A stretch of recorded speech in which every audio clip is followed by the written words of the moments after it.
All right. Kayla, Amanda, Haley, Michelle, welcome. Hi, Francis. So good to see you. Hi, Katie. Brianna, Kara, Kim, hello. Tanisha, Nikki, Floor. So good to see you. Chloe, hello, Chloe. Catherine. Nilson, hello. Stephanie, Tally, Jen, Tina, Juliana, Blake, hello. Melissa, Catherine, Christy, Susie, Virgie, I think. Virgie, French, Linda, Sue, Cheryl, Victoria, Kelly, Jessica, Sue, Suzette, Hope, Genevieve, Sarah, Fuzia, Elena, Ava, Tanja. Too many people to say hi. Sarah, Camille, Dana, Dr. Alexis, Whitney, Elizabeth, Kelly, Sharon, Lauren, Teddy, Laura, Kripa, Marta, Tara, Katie, Jess, Veronica, Lauren, Amanda. I can't say hi to everybody. You're popping in too fast. Hello. I'm so excited. Okay, Alpha Femc. I'm going to mute you because I can hear you. Mute. There we go. And we've got this people following the speakers, Kevin, Shannon, and hello. All right. So here's how today's going to go. Hello to everyone who's come on live. I'm so excited. This is the first time that I've ever done a scheduled clubhouse. So I'm excited to see how this goes. If you want to ask a question today, you'll be able to raise your hand and ask, and I'll be able to bring you in to ask a question. What I will ask is to make sure when you do come on to ask a question that you're prepared to be recorded, because this is going to be a recorded segment. This is part of the Magic on Legs series that I just did. It's a 5-day masterclass, and we're giving the opportunity for people to come in and open a live discussion with me to ask any questions, anything they want clarity on, get some live coaching. So if you have a question and you would love to speak, if you want to raise your hand, I'll bring you in. Just make sure that you're okay with being recorded when we do ask the questions, because your question will be recorded and my answer will also be recorded. So just make sure of that when you're asking your questions. So the first person with a hand up is Katerina, and we also have Amanda. So I'm going to bring on Katerina. Hello, can you hear me? Yes, I can. Hi. I'm so excited. The Magic on Legs has been such an incredible transformational experience for me. I'm so grateful. And this is like the second free masterclass that I've seen you do, and I'm just so blown away. My relationship with my mom completely changed. Like, since I started watching your content, I'm now making her watch all your videos. So,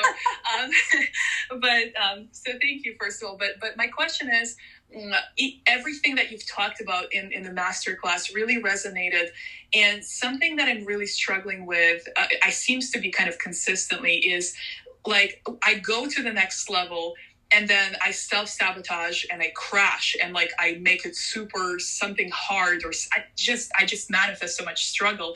And so I'm wondering, like, is there anything that you do to kind of, when you go to the next level, to kind of really kind of embody that energy, or somehow expand to really be there? I hope that makes sense. It does make sense. And I love this question. And I actually have two very good answers for what usually happens for me when this happens.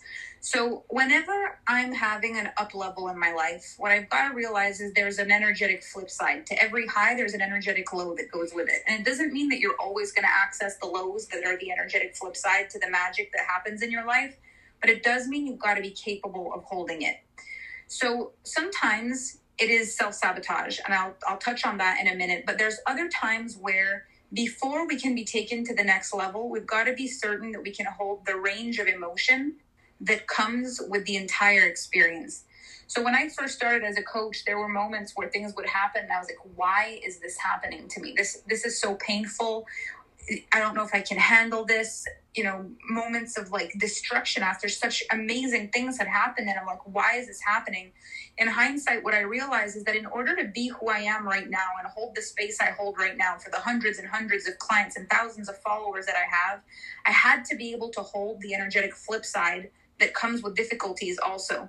And it doesn't mean that as much joy as you're going to have, you have to hold pain, but it means you have to be able to. You have to be able to. If something difficult comes and you can't hold the floor, it will fall. So you will be tested sometimes. This is what I've found for myself and for my clients. We're tested sometimes just to see, like, do you have the floor? Do you have the bottom vibe of this? And if you do, then let's raise the bar again. because as much as there's a high, there's also an energetic floor, and you have to be able to hold the whole range. So sometimes you're just being given a floor to see if you can hold it, so that you can be then given something bigger, and then you will be given another energetic flip side and see if you can hold that. And as you can hold both extremities, you're given more power, more power, more power as you rise. So that's the first answer to this question. But the second thing that may happen, and this is the self-sabotage piece, is that we have been taught the struggle to success story. It's the story, it's the Disney story. And especially as little girls, it's what we've seen. It's always the struggle to the success. Every Disney princess has it. Even in the sequels to the movies, the struggle comes back. It's the little mermaid who wants legs, and she finally gets the legs, and she marries the prince. And then in the second movie, instead of her becoming the world's greatest spokesperson, talking about how she manifested legs in a man, she has a daughter, and lo and behold, the daughter wants to be a fish. So now we have this whole sequel with a new problem. And it's like we were taught to go from the struggle to the success, to the struggle to the success. So anytime we hit a success in our lives, there's a piece of us that's like, okay, well, if I want to go to the next level, then what's the struggle I've got to push against? What's the floor I've got to beat? And we create these self-sabotaging moments so that we can have another struggle to success story. But the emotional intelligence piece that comes in this work is learning how to go from good to great without needing that problem, without needing the floor, without needing the issue to bounce back off, before having nothing to lose, before there's a problem. Do those two explanations make sense? Oh, completely. And I'm so grateful. I was just taking notes, so I made myself silent because I was just like scribbling. But thank you so much. I really appreciate it. And just a little curiosity question. Do you yourself still work with like other coaches? Do you need that, someone to hold space for you at your level, or is that kind of not necessary anymore for you? So the thing is, having a coach, in my opinion, is not necessary. It's not a necessary thing. It's a thing you do when you want to go to the next level. So as long as there's a coach out there that takes you to the next level, that expands you, that makes you feel like you can be more, and you want to be more, like it's a desire thing. And I have just completed with my coach in the month of January, and I love her so much. We had an amazing time together. It's just we got to a point where we were more peers in the industry than client coach because I grew so much. And I think that's an amazing thing to happen. And it's my hope and my dream that all my clients will get to that point with me, or that I'll just keep growing and be so hungry for the fun and the evolution and the growth that I can always kind of be there as a beacon of light to guide them. But what I'm looking for now, if I were to find someone, is someone who has a larger social media presence than me, that's organic, someone that creates more money than I do the way that I do. If I could find someone who did that, I would 100% hire a mentor at my level, because it's fun. It's a lot funner to do it together. That's all. I'm not going to take any more time. Just one last little thing. Thank you so much for sharing everything. And if I'm a very small business owner so far, definitely growing. But if one day I wanted to try to request for you to be on a podcast with me, is there a way to email your team for you to consider that? Yes. So if you ever wanted me to make an appearance on a podcast, it's hello@alphafem.com. And they'll ask you all the questions. There's a certain process that we go through in order to vet which podcasts I go on, because there's only enough hours in a day. But absolutely message the hello@alphafem.com, and they'll take you through the process. Thank you so much, Melanie. Have a great day. So grateful for you. It's my pleasure. Thank you so much for coming on. Okay, next person is Amanda. Amanda, do you want to... I'll unmute you. Hang on. Here we go. Can you hear me? Let's see. Can you hear me now? Yes, I can. Awesome. Hi, Melanie. It's so nice to talk to you. It's so nice to talk to you. I just wanted to start by saying thank you. Thank you so much for being so brave. Thank you so much for being you as a fellow leader. I honestly see so much of myself in you, and I'm so thankful to have people like you as characters in my movie. And I just wanted to tell you that because it's really important to tell people how we feel. So I'm a population health epidemiologist. I'm also a yoga teacher and practitioner, and very empathic. So I'm an empath. So in my world, we're all about sort of science and the magic of emotions. My question for you is, how do you maintain such a high level of emotional intelligence when things seem to be happening at hyperspeed? So I know when I'm leveling up, like, things just seem to be happening at hyperspeed. And this probably builds on the previous question a little bit. I also understand that emotions, they live in our emotional body. And we may perceive them in our mind, but they live in our body. So I'm really interested in, what does your daily practice look like in terms of how you take care of that vessel that is the emotional body? Do you meditate? Do you do yoga? How do you sit with your emotional body and really, maintain that high level of EI? Well, this is an awesome question. And I get this question a lot, like, what are my routines? What are my processes? But what I've come to find is that it's almost like you have an emotional metabolism.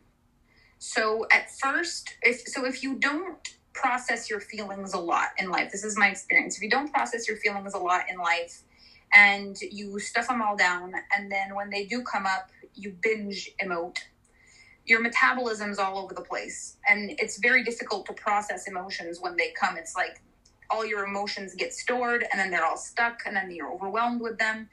So in order to have a fast metabolism, you've got to feel when you're feeling often. Check in with yourself often. So I have multiple different emotions throughout the day, and I allow myself to feel what I'm feeling. So sometimes I get very overwhelmed and very stressed, and I breathe really heavily, very deeply through that. I do a lot of breath work through my stress, through my anxiety. I get excited, like super excited. I will literally let myself jump up and down like a jelly bean when I'm excited, and I squeal and I'm excitable and I'm happy. I let myself cry tears of joy. I let myself cry tears of sadness. I feel many different emotions, and I've realized that the one thing that doesn't work for me is trying to stuff them all into, like, I'll feel this later. Let me just get through this and I'll feel this later. Like, what works for me is having multiple times throughout the day to really be present with what I'm doing, whether it's a moment of gratitude, a moment of deep breathing, a moment of getting excited, a moment of like getting annoyed, whatever it is. But one moment where I do the energetic work and I do the emotional work often throughout the day in smaller bits makes it very good for my emotional metabolism. Does that make sense? Totally. And I love that because it's in real time. And even as a yoga practitioner and teacher, I feel like we practice a lot of things on the mat, right? But the mat is not real life. And so I love your sentiments about, doing it in real time and really making the time to do that and prioritize your emotional well-being as you move through life. So thank you. It's my pleasure. And I want to say, I love what you said, like the mat, we learn how to do it on the mat, but the mat is not real life.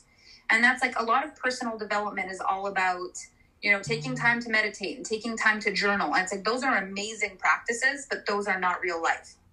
So it's really important to bring that awareness, to bring that intentionality, to bring that breath, that moment into your real life, because the practice occurs on the pages. The practice occurs in the visualization and the meditation. But the real life execution of this matters a lot more than the 15 minutes you took to journal in the morning. It's how you take care of yourself in every moment throughout the day that matters a lot more over time. So I really love that visual, like we practice it on the mat, but the mat is not real life. That's so important and so powerful. And thank you for sharing that. No problem. Thank you, Melanie. It is my pleasure. Thank you. Okay. Lindsay, you're next. Can you hear me? Are you on our panel? Yes, you are. Hi, Lindsay. Hello. Can you hear me all right? Yes, I can. Oh my gosh. Thank you so much for all the wisdom you've shared. I am mind blown, and I have felt so many shifts inside myself that I've been wanting to have for such a long time. So I just want to say thank you so much. I am so happy. Like so happy. I like feel the energy in your voice, and it feels so good. So I'm so happy. Thank you. So my question is, I realized that I don't need to be a main character in other people's lives, so they are their main character. I'm my own main character. And however, I have for a very long time, and I know this is very deep rooted, but for a long time, I wanted to create, meaningful relationships. And so like the relationships I would like to have would be, where, the quality of friendship is high, and where, the women I connect with don't just disappear for weeks on end. And so I guess my question is, what's the difference between being like, okay, they're having their own movie, I'm not going to take it personal, but also, having that own boundary with myself where I just want to create the type of friendship that I want to create, but I'm not making it personal. I realize that they have their own lives and they're busy. But yes, I hope that makes sense. It makes so much sense. So here's what I'll share with you. Different people feel good different ways about friendship. So I, for example, am the kind of friend that can completely disappear for days on end, like completely out of touch. I've got so much to do and I'm going to realize 5 days have gone by. And I can have a text message, I haven't even seen it. And then all of a sudden I'm like, oh my gosh, I'm so sorry I haven't responded to you. But I'm also the friend that will make the most intentional deal about everything that matters in our lives. And I'll make it the most amazing thing. And I'll make sure that every moment we have together matters more than anything. So if someone needed me to be the friend that is always available or always remembers to call back, they would be disappointed by me a lot. And that wouldn't mean that I'm a bad person or that I'm a bad friend. It would just mean that we're not an energetic match to be best friends, because they would always be disappointed by me no matter how much I love them and no matter how intentional I was with all the things that I'm good at, I'd still fall short in what matters to them. So when you have friends, what's actually important is that you be really unapologetic about the things that you desire, and that you just claim that as the truth. And there's going to be friends that are going to be able to give that to you, and other friends that are going to be super vocal about who they can be for you. And it's having a bunch of friends, some that you see sometimes, some that you see more often, and becoming an energetic match for the kind of people that would be your ideal friend. But the way you do that is you can't be upset at how everyone else is, or think there's something wrong with you, or imagine that just because the friends that you do have aren't like that the friends that you want aren't available. Those ride or die people that you want, they're there, but they're on the frequency of abundance. They're on the frequency of, this is what I desire. They're not on the frequency of, there's something wrong with me and all my other friends don't love me enough, or are too busy for me, or there's something wrong with me, or I'm too needy. You know what I mean? Yes, absolutely. I feel like just this, this class with you has definitely helped me shift. So like now, like I just look around and everything looks different. It's like, I'm like, no, there's nothing personal. And I've known that for so long, but now it's like taken to a whole new level. And I'm so happy. Thank you so much for sharing like just your own personal like experience with friendship and how you are, and yes, I definitely think it's possible. I love having lots of friends. And so the fact that not everyone is like going to get back to me ASAP, I don't even do that. So thank you so much for sharing that. So I love that so much. And yes, I'll be listening in and taking notes on all the questions that are coming in. That is awesome. I'm so happy. And, this is where we get to give people freedom to be who they are and say, let me discover who each of these people really are. When I allow people to give me their friendship the way they want to give it to me, then I find out who they really are, and I get to actually find out who my friends are. Mm-hmm. Yes. Thank you so much, Lindsay. I love this question. Thank you. All right, Catherine Spencer. Now, I'm seeing these in order. I don't know if this is how it typically works with Clubhouse. So if other people had asked first and somehow Clubhouse isn't giving them to me in order, I truly profoundly apologize, but I'm bringing you in order that I'm seeing, okay? So Catherine Spencer, I'm bringing you in. Hello. Hi, Melanie. Hello. Hi. Hi. This is so awesome that you're doing this and having the opportunity for anybody to kind of ask a question. So thank you so much for it. I just have to tell you, like, I started following you, I don't even know now. It's probably been 4 years. Whoa. And I know. I was totally one of those people that loved you and then was triggered by you big time and had to unfollow you for a little while. So I'm owning it. But and just one day, I don't know what it was. I always still followed your personal page, but I unfollowed the group for some reason. I was still in it. And then I just kind of clicked back in to your energy. And yeah, that's been a few months ago. And I've done the vault and just your master classes. And it's just really triggered me in so many amazing ways to move forward now. So I just really had to tell you that. But welcome back. Yes. Thank you. What made me think of this question is specifically about, I think somebody else said they had to watch day 4 twice. I did as well, because there was a lot of things that really landed there for me.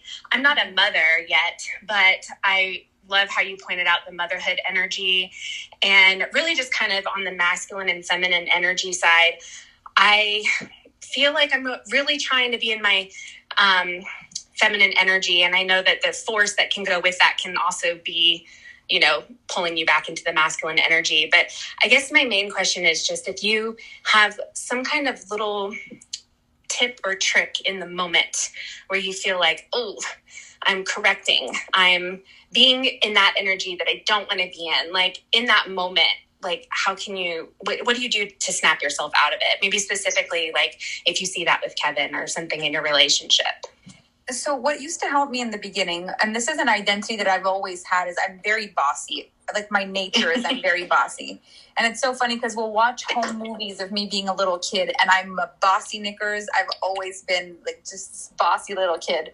And, we notice we take behavior from the adults around us. And I used to spend a lot of time with my British grandma, who was the bossiest of all bossy humans on the planet. And she was like my greatest admiration of human beings, my grandma and my mom, who also, she put me in place. So these two very strong women were my go-to people, and they're bossy knickers ladies. So I took on this identity very young that when you're a lady, you're bossy. And that's just the way it is when you're in charge. So what I love in this new journey that I've come to see is, what does it look like when I am not in charge? Because I liked being in charge. I remember when I was little, my little sister, my little brother, I loved being in charge. I loved being the one that helped out. I loved being the big sister. But there actually came a time in my life where I realized I was really kind of sick of being in charge of everything and everybody. And I kind of self-appointed this role of the one that was in charge of everything. And it was so heavy. So I decided I wanted to see what it felt like to be the one that was taken care of. And I didn't even know who I was giving this responsibility to. I didn't know who was going to take care of me, but I just trusted, because the people I took care of somehow always ended up being okay. And all they did was trust. So what would that look like for me? So I started moving in my life with this trust of I'm taken care of. This was like a mantra that I had, is like, I'm taken care of, I'm safe, I'm taken care of. And whenever I felt myself going into that bossy energy, I could tell it was this need for control and this thought of like, someone's going to drop the ball somewhere. I need to be in charge or I'm going to be in trouble. I need to be in charge or we're going to make a mistake. I need to be in charge or someone's going to drop the ball. So I started with this mantra, like, I'm safe and I'm taken care of. And it was just an easeful thought that helped me navigate those moments when I was all tensed up and trying to be so bossy. So it could be something when you're with your partner and you're noticing yourself really clenching to be in charge and to be in control, to just breathe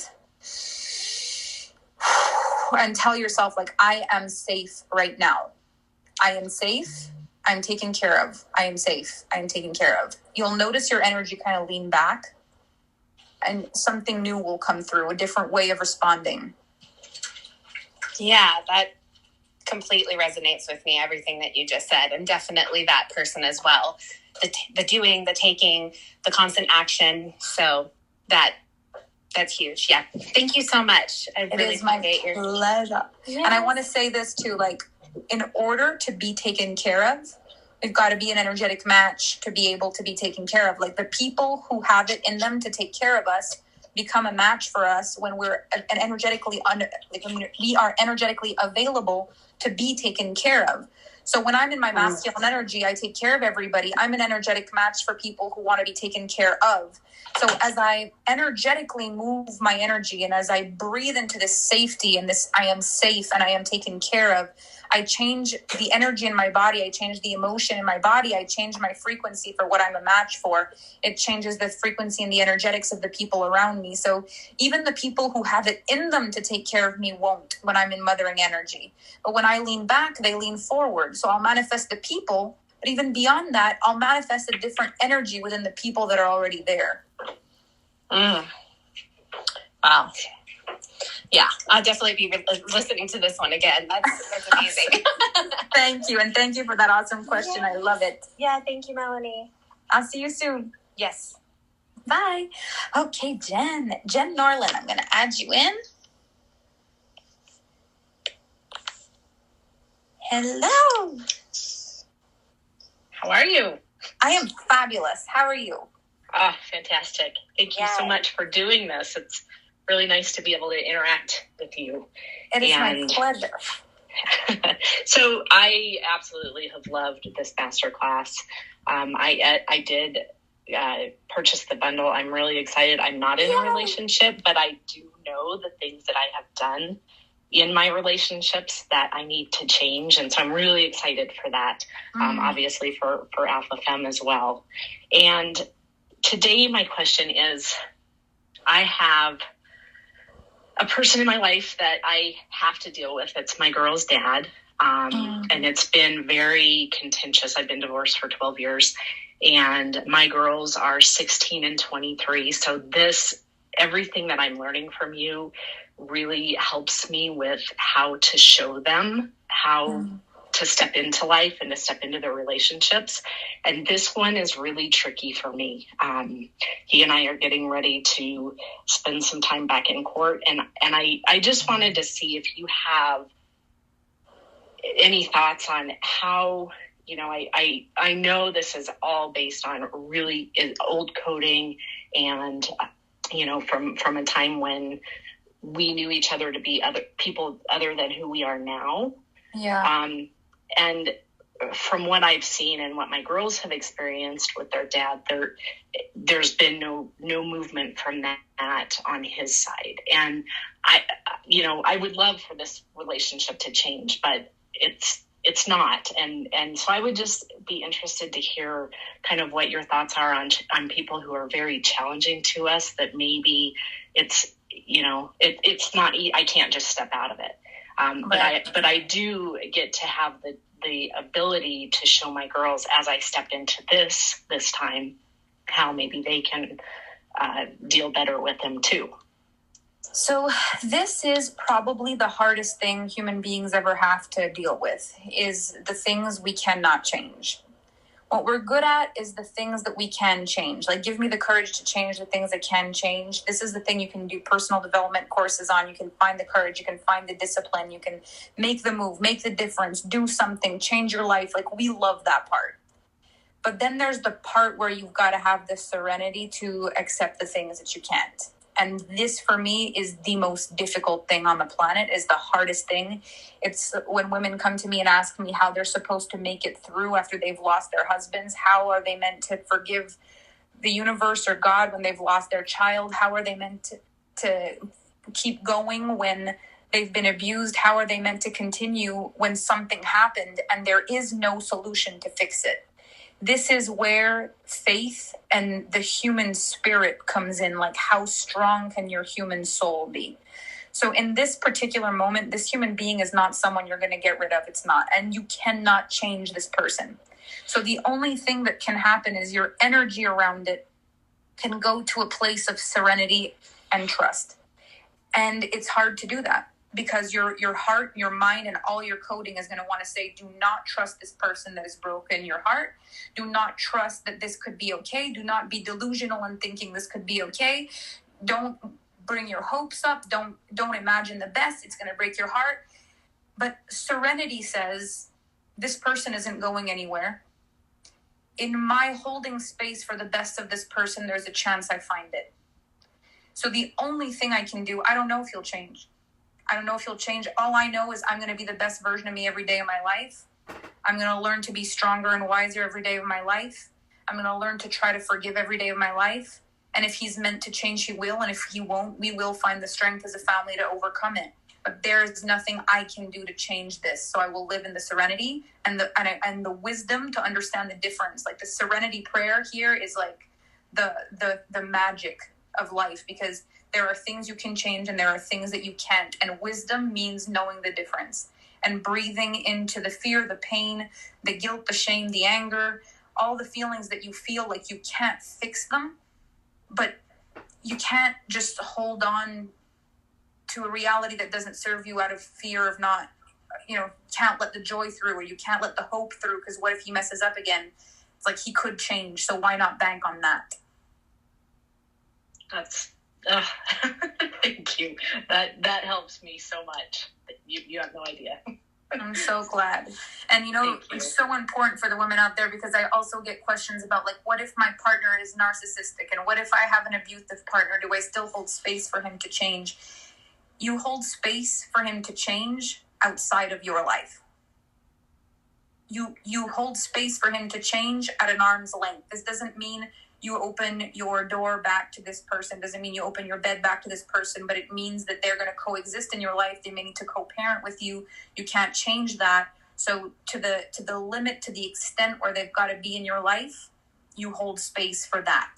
But when it comes to, abuse and mental illness, you've got to get really clear on what you're going to do with mental illness. And, when it comes to abuse, I really am careful with women to not give them the tools to repair abusive relationships. Mental illness is something that can be managed. It's a big choice in life to make, but there are ways to manage it. It's just a big choice to make, and you've got to be really responsible in your choice. But when I say to hold space, I'm not necessarily saying that there's a future, for you and you and the father of your children, but there is a space in your life where you are no longer triggered into living in peace or fear because of him. Does that make sense? Yes, absolutely. Thank you so much. It is my pleasure. Thank you. Thank you for this huge question. Thank you. Thank you. Thank you. Okay, we have next in line, Dalida.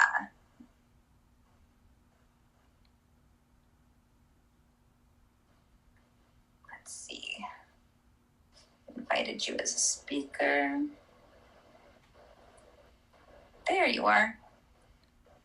Amy. Hi, everyone. Hi. Hello.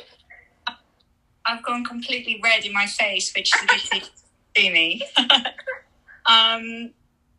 Okay, I had all these questions, and then it's obviously right. So thank you so much for doing this. I'm complete novice to this group, or not this group, but this application or this social media group. My question to you, Melanie, obviously, I, like all the other lovely ladies here in the group, have been following you for probably quite a while. I absolutely love what you stand for. Like your growth over the last few years, your journey has been amazing to listen to watch. I feel like you're, probably like, obviously not, but you feel like a close friend, because we've seen you grow and go through all these things. Which I love your relationship with Kevin. It's just the most beautiful thing. But also because you're such a big giver and just such a lovely, kind person. My question to you, amongst lots of other questions, but the biggest one for me is the relationship one. Yeah. I know years ago when you put like a post up, you like, I've manifested this man, and there was a picture of Kevin asleep in a bed. Oh, it's so cute. And, he gets up with you and makes you coffee at 5 a.m. and he doesn't keep up a fuss. And I'm like, how's that even possible? Because I know in your masterclass, you were talking a lot about various things that would happen that you were always in disbelief in terms of not really getting how people can achieve that. And, I just think it's the most wonderful thing when you meet this person who you can share and grow with, and who are really calm. And you mentioned that he's very grounded. If you have this like despair and not really able to cope, and and I look at my relationship with the guy that I fell deeply in love with, and And then after 6 years, you go through this entire journey of so many obstacles and struggles and challenges, and you always come through it because I've always been that person and not giving up and always giving so much love and like, it's going to be okay. And always being that person of, you know, like you said in your masterclass on day 4, you're the mother. Instantly you become this mother in this relationship and you become the child, and it's like, no, this is not what I want at all. And then everything just suddenly he just can't, your energies are not aligned and matched up, and we've come to a stage that we've sold our house. I'm living on my own. Just 3 weeks ago we obviously went our separate ways. It's really difficult.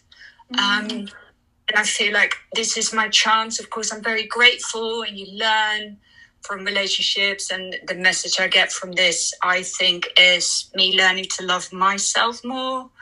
But then I'm also so scared of being hurt so much, and I'm still really missing this person, even though perhaps he wasn't quite right for me. I think in a way he was quite narcissistic sometimes, and me being an empath, and that's kind of like the perfect combination, and I get all that, yet I'm still really missing and all the things you go through. But I think in a way what I'm trying to ask is, how would I stop meeting another person who's very similar to him, like the other relationships that I've all failed after you give it your all, and they just turn up in a different jacket. And I think maybe this is my chance to rediscover who I am as a woman, and this is why I signed up to your manifestation class. I was like, okay, this is the one where you and Kevin will talk about all these amazing things in your journey and how it works, and hopefully I'll discover some really cool secrets, and hopefully I'll get it right to be the amazing example for my 11-year-old daughter, because obviously it's important for me to show her that, So there you go. I hope that all made sense. It makes perfect sense. And I just want to tell you, like, I feel the emotion in your voice, and I remember feeling the feeling that I feel listening to you. I remember that feeling in my chest. I remember that feeling in the pit of my stomach. I remember that feeling. And, what it takes to show up and learn from that place is so much. So I really want to congratulate you on taking the time and the energy to make this a priority in your life, for you and for your daughter, for your future. It's so great that you're doing this. And, I was in the relationship that's, takes up all of your life, and you try your best and you give more. And when it looks like it's not working, you give even more. And then it's not working and you give even more. And then it breaks, and you're left with this huge question, like, how on earth did I, first of all, give so many years? And if I gave that much and it broke, then what should I have done? And how do I do better? And what I found in my journey is that we're not actually supposed to give all that much. It's a dance. Relationships are a dance of masculine and feminine energy. And when we find ourselves trying to give in order to make things right, it's because the person is leaning so far back that in order to catch up, we need to lean forward. And that's not the energy that we're meant to be in. We're actually the magnetic one. We're the one that pulls the energy. We're the muse. But that happens when we are full and we are complete. And what I know that I used to do in all the relationships I was in when I first got started, this was across the board, what I ended up doing is I would start relationships from a place of deficit.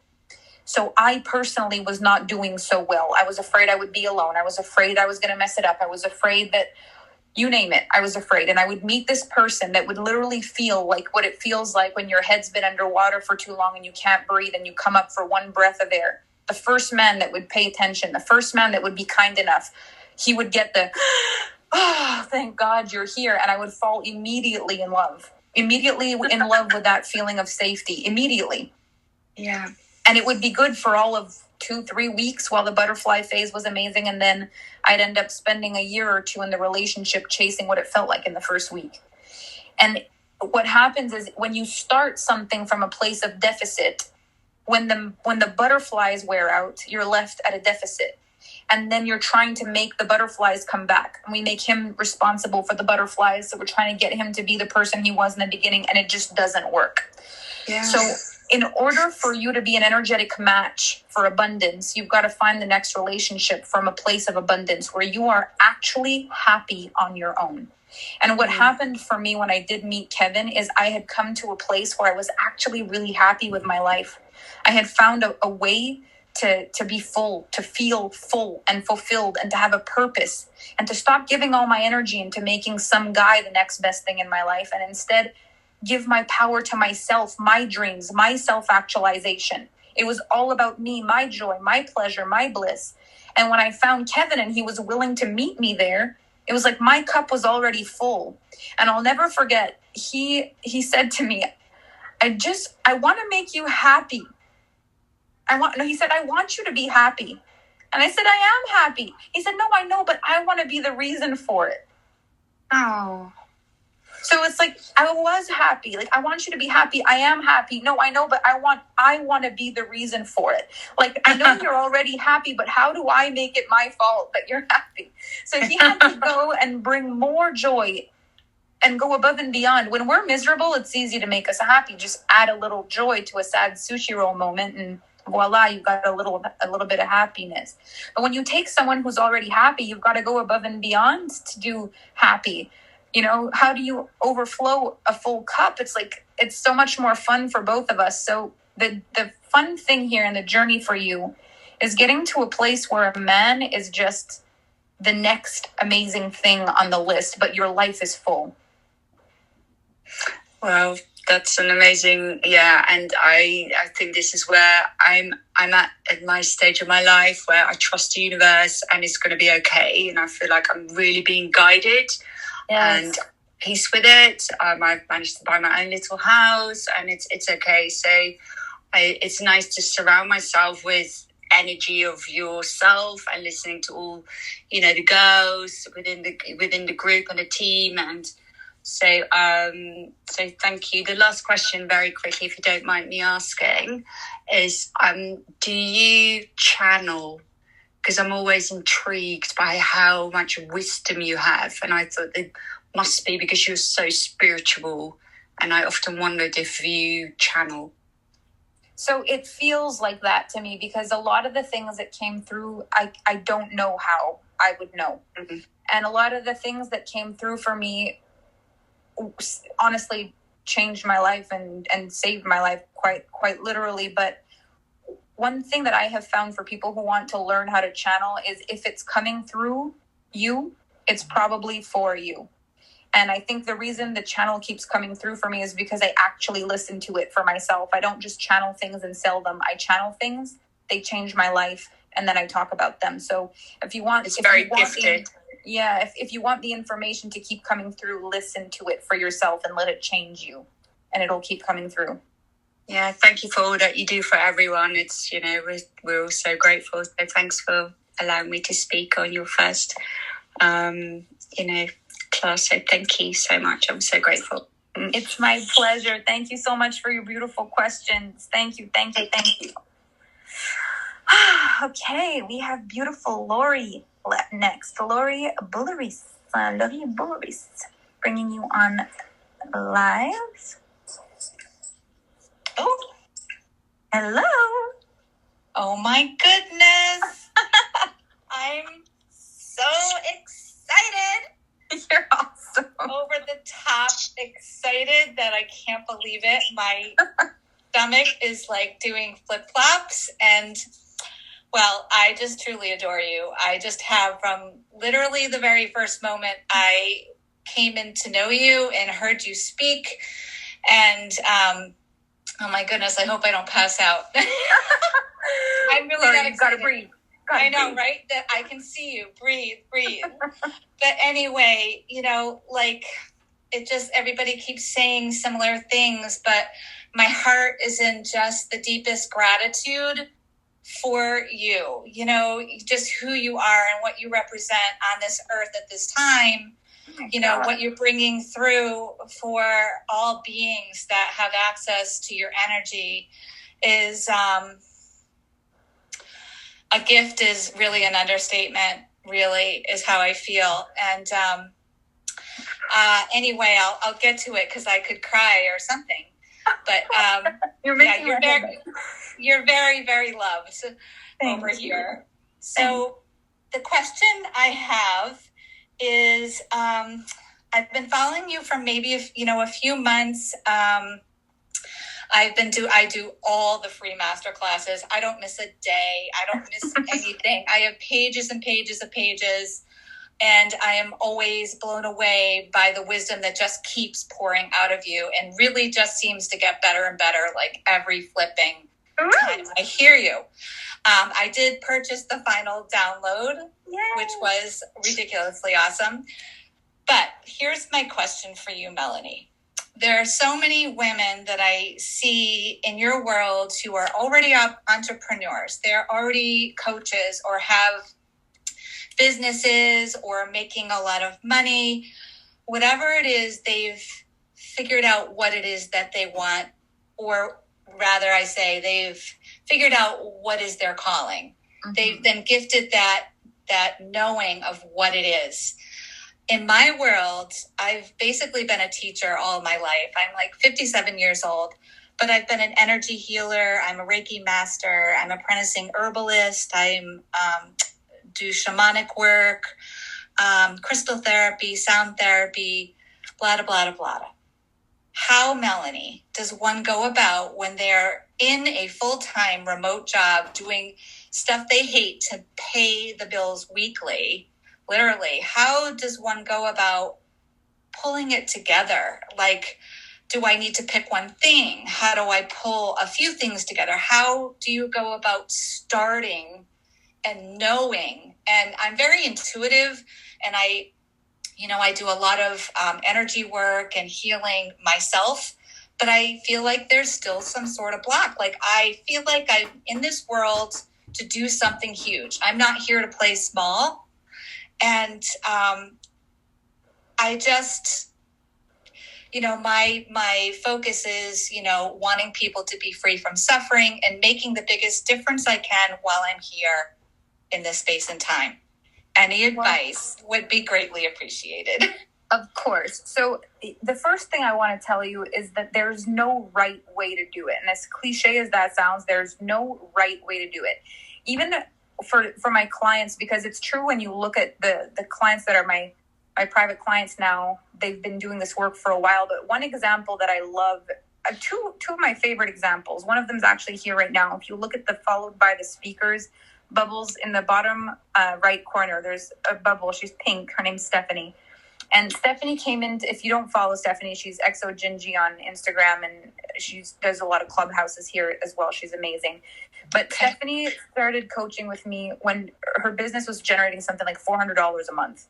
And at the time, she was a fitness coach. She was charging like $14 per fitness consultation or something. And when I first started talking to her, I was like, you know who you remind me of? You remind me of Lori Harder. I said, I could see you being more like, mindset and business and fitness and all the things. And she was like, what? Really? I was like, oh yeah, I see it. I see it really fast. And, this year she had a 1.7, or in 2020, a $1.7 million year in her business. So it took her a couple of years to do this. And her vibe changed over the years. Like, it started all fitness. Then she brought in mindset. She brought in this courageously confident brand where she brought in the mindset. Then she brought in business, social media. Now she teaches money. Like, she teaches all these things. And it's like, you start with the one thing that you're really leading yourself in. And then more and more inspiration will come. And you're going to want to create more and more and more. And this authentic place within you starts to grow and change and grow and change. And next thing you know, you've maybe transitioned out of some of the things, and other things have become your main focus, because she doesn't even do fitness anymore. She's closed that chapter. And now it's more like the mindset, the inner work, the business, the social media, like that kind of angle. And she's got this amazing business, and everything's changed over time. So what I would say is, it doesn't matter where you're starting. What matters is that you love where you are, where you start, and that you go in it with all your heart, and that you allow things to change. But the other person that I like to talk about, she's not here right now, but her name's Amy. She has a brand called Align by Design on Instagram, Align by Design, Amy Elizabeth on Facebook. And this woman started working with me. She was a school teacher, and she joined a mastermind of mine. It was like $5,000. Her dream, her goal was to pay back the mastermind. And now she runs she made $1 million in 2020 as well. And she has this amazing company. She's been featured in Vogue Paris, has this huge business, and she had a full-time job, and she's a single mom with 3 kids. And she made it through the most incredible things in the couple of years that I've known her. But what she did is she used the time that she had that had no excuses. Because it's true that when she had a job, she had a job. And it's true that when the kids were up and she's a single mom and she did all the work herself through a pandemic with 3 kids, she couldn't do the business during those times. And she's a projector in human design, which means her space and time and energy is limited. But in the space between the excuses, she built $1 million business. So it's not about who you need to be where there's no space. It's who you are where there is space. The small pockets of time where you have the power to do something different. Who are you in those pockets of time? And can you start where you lead yourself like Stephanie did and let it change and grow? And eventually you can do all the things that matter to you. So that would be my answer to that question. Oh my God, so perfect. And I just feel like, a part of what I'm doing is letting go of the old stories about the things I thought I was supposed to do or came here to do, and just being open, yes, to the messages and the divine gifts coming through. So, yes. I just talking to you has shifted everything for me. And just thank you, Melanie. I adore you. My pleasure. You're so kind. Thank you so much. You really made my days. Such beautiful things you've said to me. I'm so grateful. Thank you, Lori. You're welcome. All truth, love. All truth. Thank you so much for sharing. And now we will bring on Tara, Leah. My love, I'm going to bring you on. Tara! Hello. How are you? I'm so well. How are you?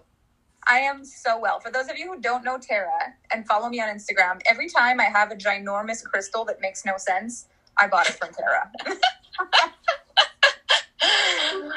Oh, yes. Kevin gets to carry them all. Yes, he does. Kevin the He-Man, that's what I think of him as.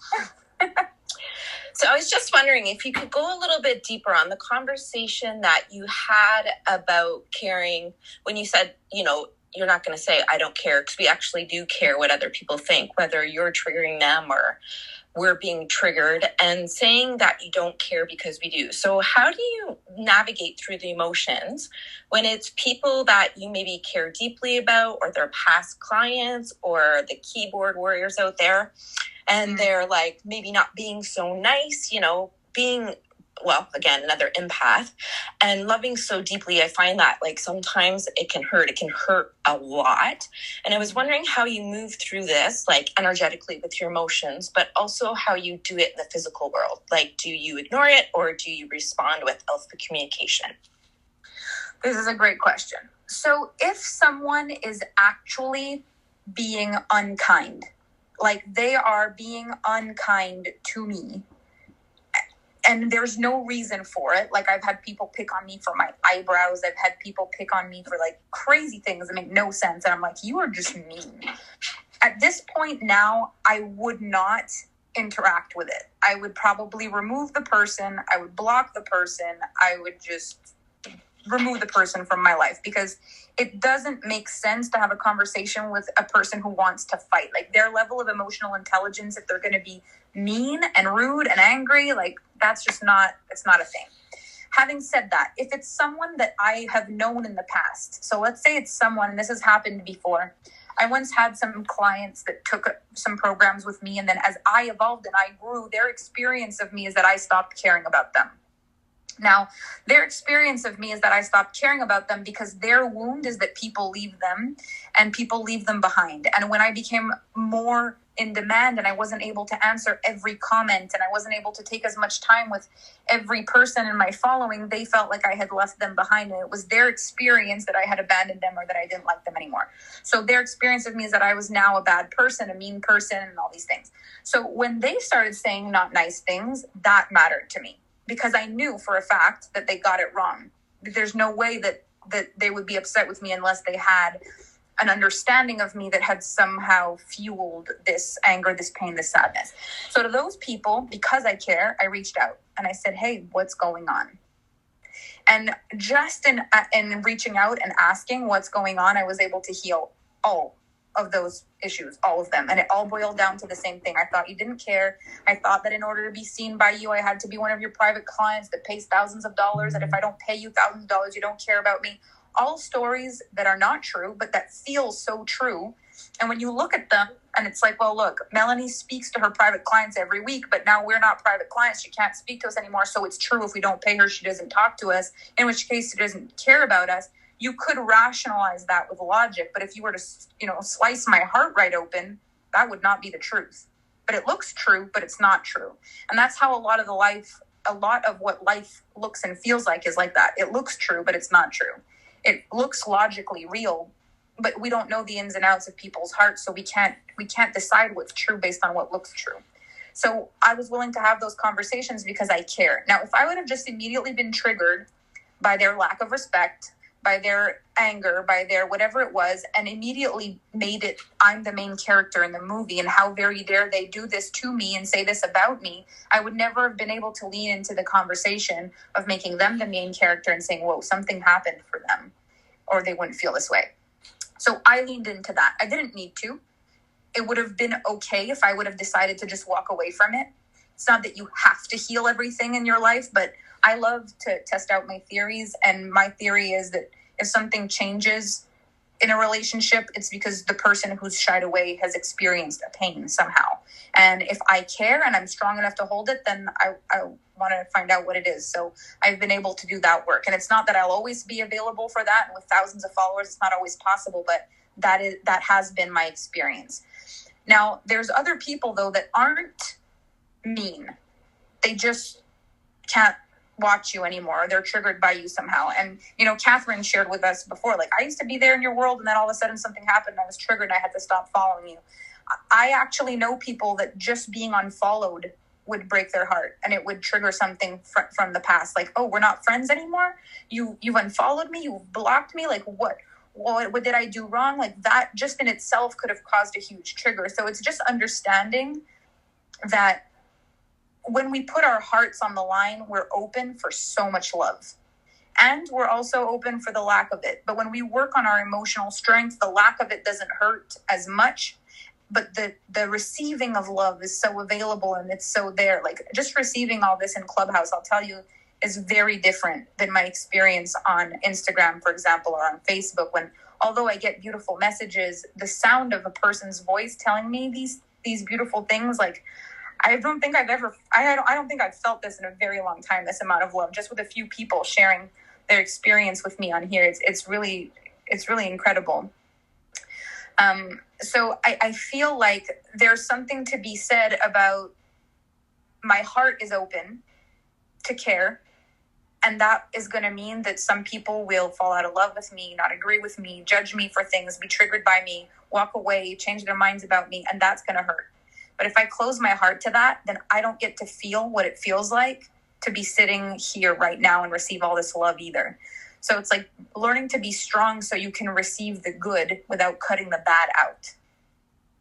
Does that make sense? Yeah, that makes so much sense. And the other part was just about how you deal with it, like energetically with the emotions. Is it just breathing, journaling, meditating, crying? How do you get through that? Well, you know how what I answered before, it's like your emotional metabolism. It's like when you've got to cry, if you hold it in, it'll explode. So just cry. And if you feel angry, then be angry. And if you feel overwhelmed, then say it. But holding emotions in because we feel guilty and we feel ashamed and we don't feel like we should, that's where things blow up. So it's just, it's good to do intentional practices, meditation, journaling, visualizations. These are all really good things.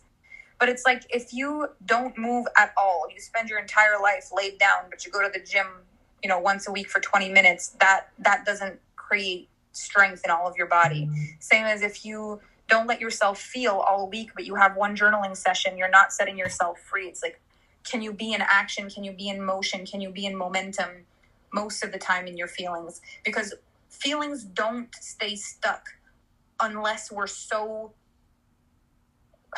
we're not processing them on a regular basis. Like a fast emotional metabolism means you're working through things quickly, you know?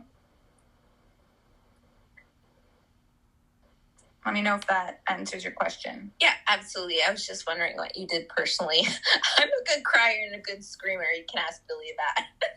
So yeah, I cry. I cry joy. I cry sadness. But for me, I love to just talk. I'll talk it through.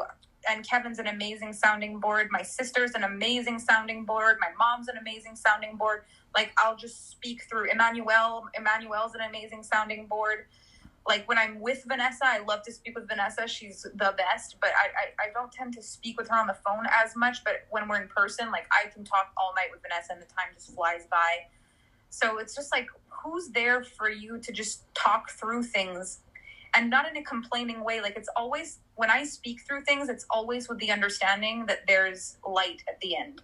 And it changes the way I speak. So it's light for the people I speak to also.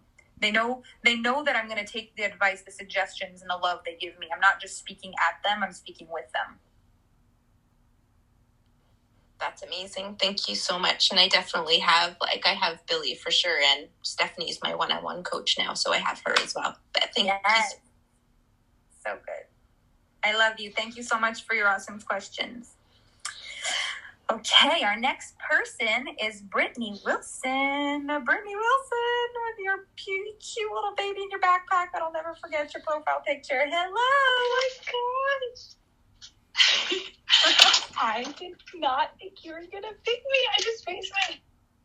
Honestly, I really don't have a question. I trust that, like, anything I feel I need to hear today will be asked and received in the group. But I'm just sitting over here and I raise my hand because I am just like, I just wanted to say to you, when you speak and when I am in your energy, it elevates me to a level that I literally feel like anything is possible. And I know you say that, like, not even the sky's the limit. And I raised my hand because I was hoping I could just say that to you and express that to you. Oh my God. Thank you with all my heart. I love you. Oh my gosh, you are wonderful. I'm so grateful. Thank you for raising your hand just to say that. That's next level. Thank you. Oh my gosh, you're the best. Thank you so much. You're welcome. Oh, that's made my day. Okay. Okay, next person I will bring on is beautiful Colleen Gallagher. Let me bring you in. Colleen? Yes. Can you hear me? Yes, I can. Hi. Good. Hi, how are you? I am fabulous. How are you? I'm so good. So everyone's kind of already said what I feel about you. You're amazing, and I love seeing you evolve, and I love how you speak at every level of development on everything you do. You speak from someone who's just starting to someone who's scaling at a high level. And I enjoy seeing the new way that you communicate in the offerings that you're doing as well. I love that. Thank you. You're welcome. The question that I had for you, it was on day 5. So the character. So, okay, this is more of a business, but it's still with the character. So when you're growing with a team, mm-hmm. you have different people in it for different reasons. They're obviously not the business. You're the one that's like, this is the mission. This is why I'm here. This is like what is birthing. And here's the supportive kind of opportunities or like where I'm not as strong as following through on. Mm-hmm. But when you have like, let's say your team, like it's grown in different ways and you're so dynamic. So you've had to I guess your team has had to grow in different ways. How have you been able to manage that, I guess, when you're looking at characters and movies as it's growing with this, beautiful mission you're putting through? I think that's just something I'm curious on. Like, how do you manage that or how do you move through that as it comes up? So in my company, what I really wanted and what's really important for me is that each person that comes in to work with me feels like they have a place and that they don't just have a job, but they are a part of the Alpha Femme team. And I'm aware that all human beings on the planet have their own journey and they have their own evolution and they have their own emotional state. And that although I have a really strong intention for how people feel surrounding me, they're going to have their own experience of my decisions, of their position, of the decisions that I make, of the direction of the company. I can't grow the company for them. I grow the company for what I believe is best. And at the same time, I'm navigating that in their lives, they're the main character in their movie and they work for the Alpha Femme brand, and their whole life revolves around their part in their relationships and their lives, their families, and then this job is a part of it. So as much as possible, what I try to do as a CEO, as a boss, is to remember that although I'm the main character in the Alpha Femme brand, and it's my vision, it's my company, each person that I have selected as a person that does their part in the Alpha Femme team, they see their whole life with my dream as a huge piece of it.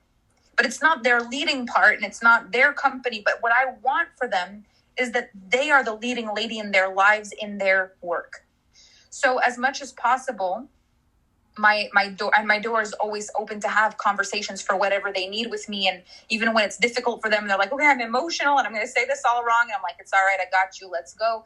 I can hold space for them to come to me with what they need, and I can really hear it and listen to it and evolve the company for their life to be good. Because if my people are happy and I'm happy and we're holding space for people to achieve greatness and happiness in their lives, this company, it's unstoppable. If the people inside of it, the people around it are thriving, this is a legacy that we're leaving for the planet. So as much as possible, it's bringing in people that I know have very strong leadership skills. So I explain this as like entrepreneurial employees, people who've often made it to the top of other companies before they came into the Alpha Femme brand. They're self-led, they're powerful, and I love them, genuinely love them and care about them. So anything they're going through, my heart is there. I care. I'm not just like, listen, this is your job, do your job. It's like, I want you to love this. So my heart is in it. Their heart is in it. The vision, they love me. They love my company. They love my vision. And I'm very well able to say, okay, if I want this person to lead their part of my brand like it's their company, this is as much leadership as they got to have, this is as much support they need to have, this is as much as they need to have. So it's like leading it for me and for them at the same time. Does that answer the question? Yep. Yeah, makes total sense. Thank you so much. It is my pleasure. That was a good question. I like that. All right, next person is Brianna Kelsey. Let me bring you on here, Brianna. Hello. Hi. Hi, how are you? Oh my God, so excited to speak to you. Oh God, I am just so fascinated with you and I think you're amazing. So thank you so much for what you do. I love it. Thank you so much. I'm so happy. Yay. Okay. So I remember, it was probably E2 Masterclass. You had talked about the mothering energy there as well. And so since then, it's really stuck with me. And what comes to mind when I think about that is like, you know, if your man is not, say, let's just use, for example, doesn't do the dishes, leaves dirty dishes in the sink, leaves his socks on the floor, his laundry on the floor, you talk about that mothering energy. So ever since I heard that, I've been very experimental in my relationship to go about different ways of trying to inspire him to do those things rather than being the mothering energy. But I find myself more often than not going to pick up the things and do the things for him versus getting him to do it. So I wanted to know, what are the ways that you go about, like, in your feminine energy of inspiring them to do those things, or, you know what I mean? Kind of things. So I wanted to hear your thoughts on that. So here's how my relationship with Kevin has been different than any other relationship. I looked at what I actually care about, not the things that I think I should care about, but the things that I actually care about. So I don't care about being tidy and putting things away. I care about having a stunning house. So my standard in everything that I do is like beauty. And I do this for me. And I am so magnetic when I'm surrounded by beauty. I will create my little setups. Like, people will think that I stage things for Instagram. No. You walk into my house, it looks like a showroom.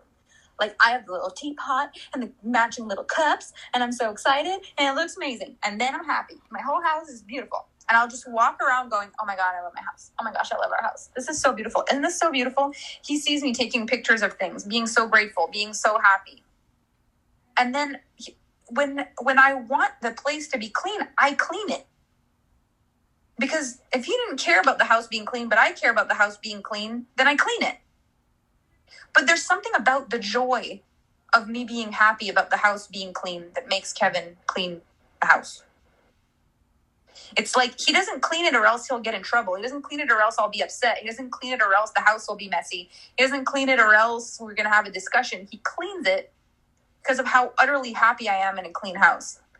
Now, if we got to a point where I don't want to clean his mess and he doesn't want to clean his mess, but I want the house to be clean and he doesn't want to, I would ask myself, what matters more to me? That the house is clean or that I have fun with Kevin? And I particularly, myself, choose that I would want to have more fun with Kevin. I would pick having an amazing night where the house is a tip, but we have the best night ever over he cleaned the dishes. This is where we're at in the magnetism of our relationship right now. And I don't ever want to lose that.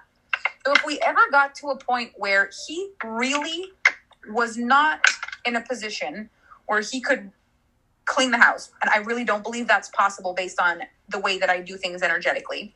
But if we ever got there, I would hire a cleaning lady. Like, I would just hire a cleaning lady to come 7 days a week.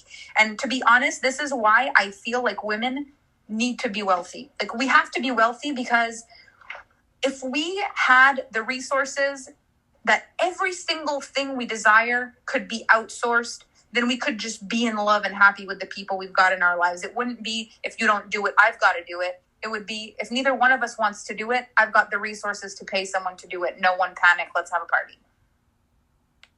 Yes, absolutely. I freaking love that. I love the piece that you put in there about this is why women need to be wealthy, because that's how I feel as well. Those things shouldn't, and it's definitely not a sore spot in our relationship. I'm just curious. Like, I just play around with things. I really like to experiment and stuff. So I love it. Women need to be wealthy because those things are not the important things in relationships. So thank you so much for that.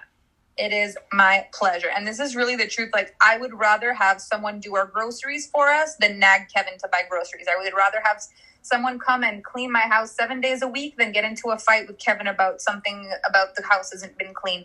I would rather hire another person than fight with my partner. So I create the magic money because all my desires get to be met, and I choose joy and I choose desire, and so the money is always there.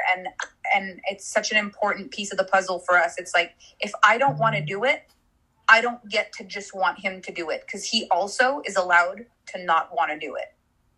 Yes, absolutely. Beautiful. Thank you. Thank you so much. All right. I love these questions. Okay, next person is Kara Murphy Edwards. Bringing you up, Kara.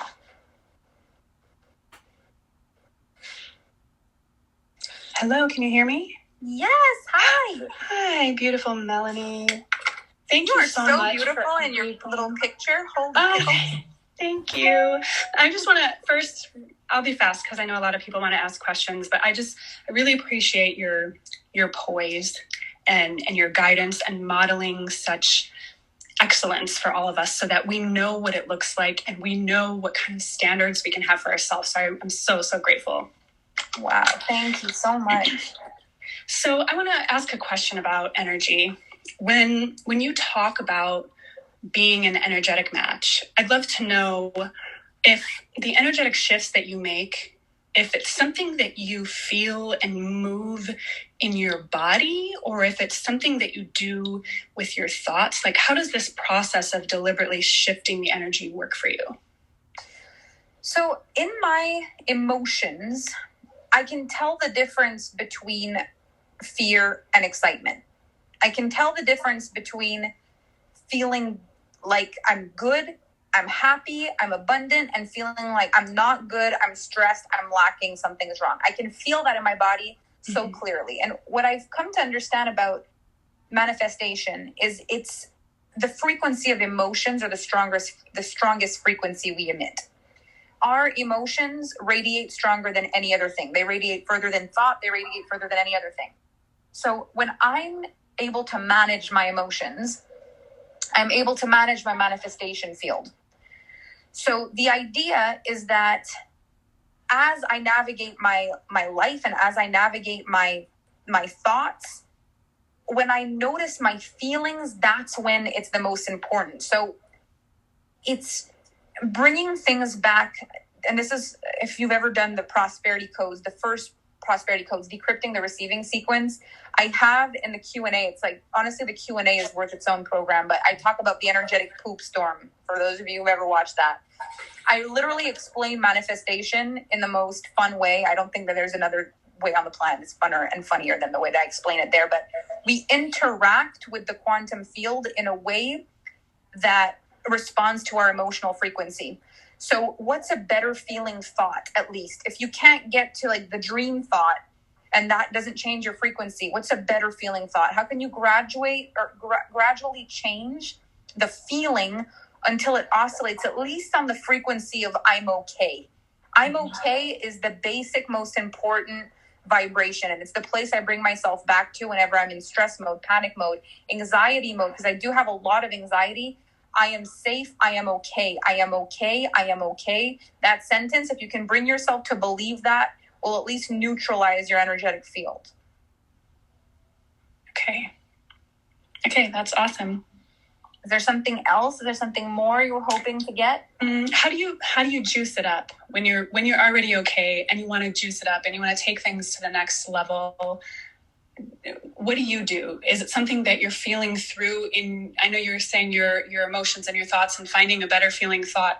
Do you consciously, are you like feeling into your body, or is this just you're consciously controlling the way that you're thinking, your thought patterns and your thought habits? So the feelings always exist in your body. Your emotions dwell in your body very powerfully. When you focus on a feeling, you'll notice where it lives in your body. Like anxiety maybe lives in your chest, in your back, in your head, in your feet, in your arms. Like you'll feel it when you really focus on the energy. So I love to bring it back to actual sensations in my body when I'm changing things. But what I found the three most potent frequencies are what if, and I'm okay. So what if it works? What if it doesn't? And I'm okay. Those are like the three most simple ways of figuring out where you are. If your mind is going, what if it doesn't work? You're probably going into the frequencies of fear, lack, and all those frequencies.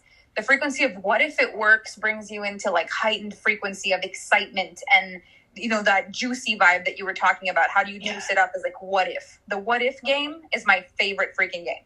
What if we had $1 million month? Oh my God. What if we had a $10 million year? Oh my God. What if? That energy is like superpower magic. It's so fun when you let yourself think what if thoughts and you actually feel them like excitement in your body. You are a manifestation machine. I love it. Awesome.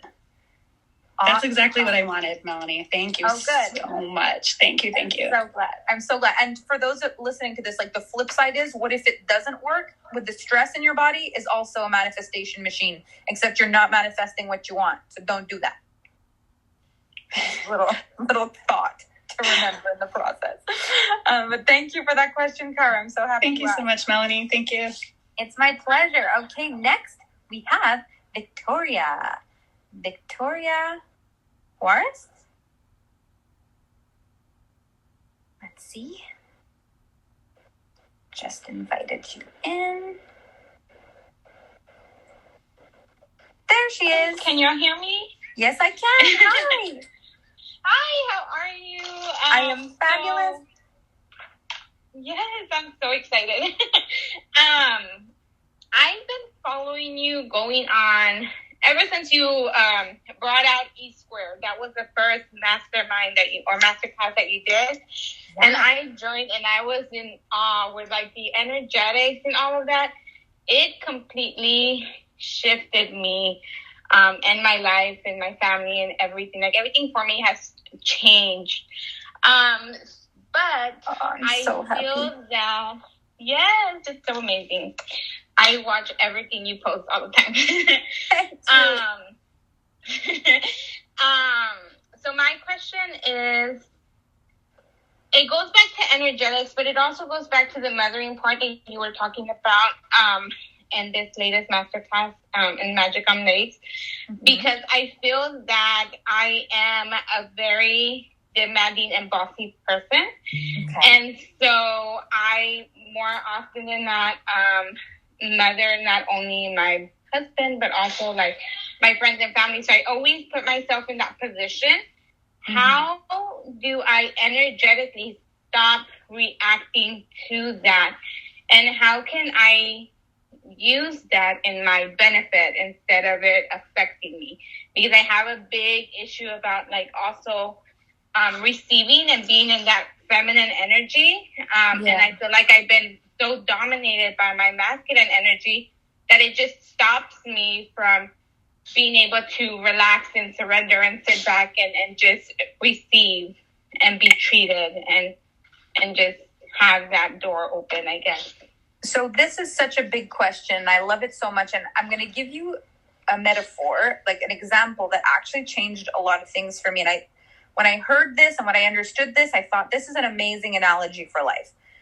When I first started working out with my private trainer, I would often have really bad back. At the end of my sessions, my first place in my body that would hurt was my back. And I remember I used to tell him, like, my lower back hurts. And he said to me, the thing is, it means that your core isn't engaged. And I was like, no, my back hurts. And he was like, yes. If you don't strengthen your abs, your back will hurt. And I don't know why, but immediately as he said that, the thought I had is this is exactly what we do as women. We take so much on our back. We take so much on our back, but our core isn't strong.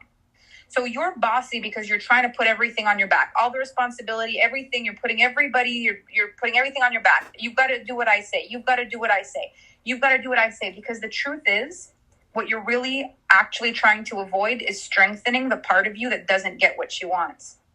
When you don't get what you want, it hurts so bad that you prefer to put the responsibility of everybody doing what they've got to do on your back, rather than be okay if someone doesn't do exactly what you want them to do. And the energetic core, the emotional core, is the emotional intelligence piece. It's where we actually learn to be strong, like really actually strong, instead of just piling stuff on our back. Like, I can do it. I got it. Fine. You don't do it then. I'll do it myself. Or like, you do this or else. You do that or else. Or why aren't you doing that? So we put things on our back when we're trying to avoid using our core, and in the end we end up having a bad back and it hurts. So what I would suggest for you is to say this. In your relationship with your husband and all the places where you mother him, notice that what you're trying to avoid as you're mothering him is how it will feel if he doesn't do the thing you want him to do, whatever it is. The annoyance that you feel when he doesn't listen to you when you want him to do the dishes.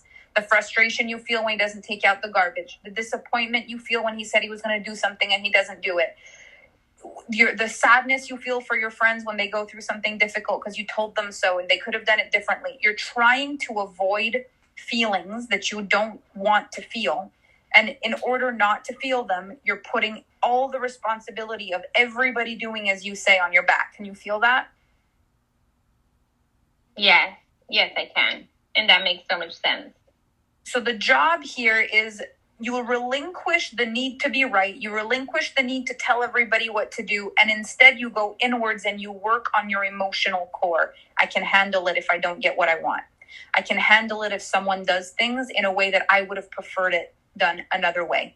I'm going to be okay if someone doesn't listen to me. I'm going to be okay if my husband forgets something. I'm going to be okay if my son is sad. I'm going to be okay if my friend goes through a difficult thing, even though I told her how to deal with it.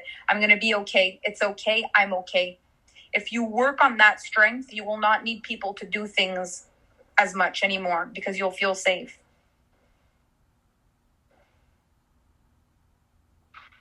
Wow, that makes so much sense because it is, I feel that fear, now that I think about it and put it in that perspective, I don't think about the emotions that I'm feeling when something is not done. So then I will definitely work on that. And thank you so much. I'm so happy that I was able to speak to you. And I'm looking forward to hear everybody else's questions. Thank you. I'm so happy. I'm so glad you got to come in and chat with me as well. I hope this helps, and you've got this. I'm sending all the vibes. Thank you so much. Thank you. It's my pleasure. Okay, our next person is Flor Pallarino, adding you to the conversation.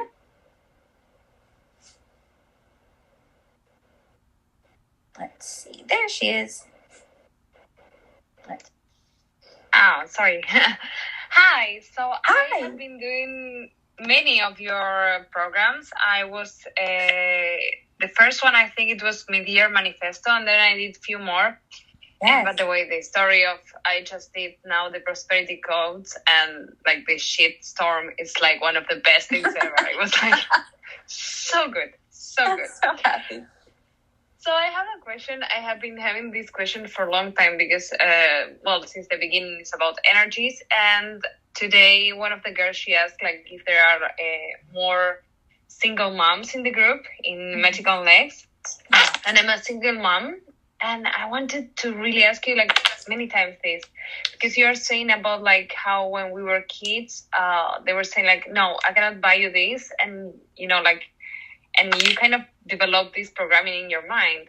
But for example, now it's the birthday of my son, and he's like, of course, he wants like 10 Legos and things and everything. And I'm like, no, I'm going to buy you, I don't know, like 2 Legos and 2 other things. And I keep, you know, your voice keep coming to my mind, like, you know, don't put this in his mind that he cannot have it. But yes, he can have it. I can buy him 10 Legos, but I will not buy him 10 Legos. So I was like, yeah, all this time I was thinking like, yeah, and this is a great opportunity to ask you. It is a great opportunity to ask me. So one thing I want to say, and this is so important for all the moms in here, you are not going to mess your kids up, but you are going to do things that are the nicest things, and they're going to take it in the wrong way. You're going to say the things that are the worst things, and they'll take them in the best way. Like, you're going to do your absolute best, and your kids are going to become who they are, and it's going to be okay. I have seen the worst parents in the world create the most incredible children. I've seen the best parents in the world create little brats, and it's okay. Like, you've got to give yourself a breath and a break. And, you know, we talk about the mothering energy. We talk about a lot of people who are going through parent wounds, and their parents said this, and they made them feel this way. But at the very core, each person on the planet creates their own experience, and they pick up on pieces of information that are meant for their journey. So you can't try to control everything you say and fear that you're going to mess your kids up. It doesn't work like that. So you can first breathe into that. Okay. What I suggest, though, is just remembering to not generalize things. So the generalization that parents make is like, money doesn't grow on trees, or we can't afford this. Those are the things that become a truth that's not necessary. When instead you can say, we don't have the money for that this week, which is the truth, but it only brings a week. Instead of, we don't have the money for that, period, which becomes a life generalization. So it's just being honest with your kids. A lot of times parents parent their kids with cliches.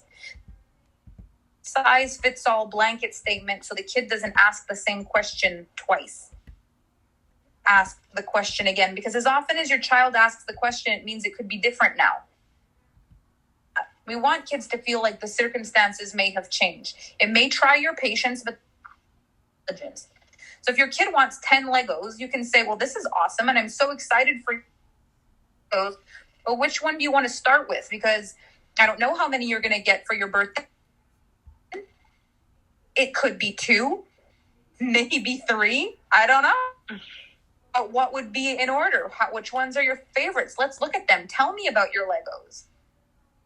That we have all of them. Sometimes it could, but that's the kind of discussion that means maybe, but let's look at what his favorites are. And can you see the difference between that?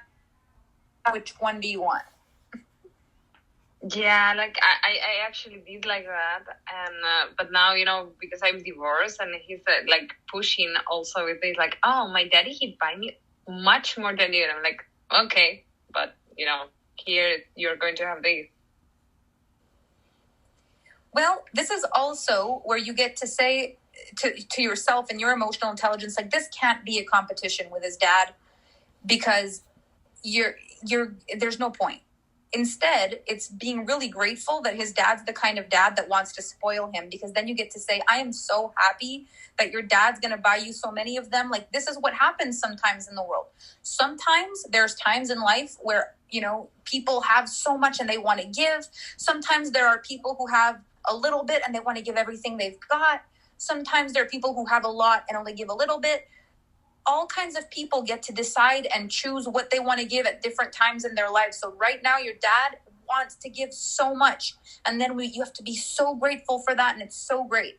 And right now, for me, in order to feel happy, this is what I want to give. And you've got to be so happy about that. Whatever people give us in life, we're happy, whether it's a little bit or a lot. We're always grateful. So if I'm able to buy you one this time, that's my best. And I'm so happy and I'm so proud of me that I can give you that. And if your dad can buy you 5, I'm so happy and I'm so proud of him that he can give you that.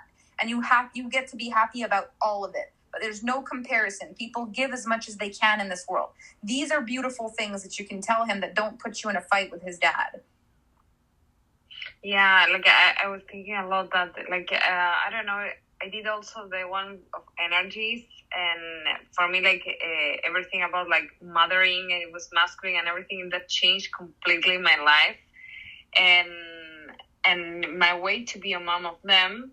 But I also did, like, neuro-linguistic programming, life coach and everything, and now I have, like, my clients, and it doesn't matter what you do as a parent, you will fuck that in one way or another. Because I have my clients that they are coming, like, because my mom, she never hugged me and blah, blah, and they have, like, a huge whatever.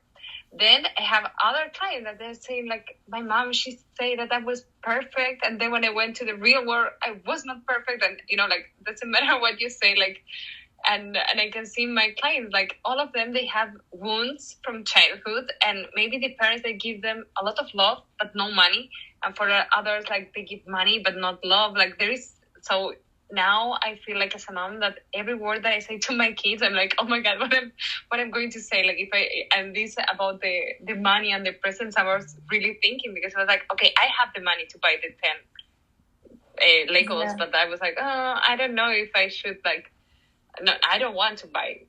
And yeah, so this kind of mess up in my mind, and I was like, okay, I want to ask you. And this is also the line between, like, people pleasing and remembering that in your life, you're the main character, in his life, he's the main character. So this is where no matter what you say as a parent, your kid can pick up on something that was not your intention. It's not what you meant. It's not even what you said. It's like, because you say it with you in mind and they hear it with themselves in mind.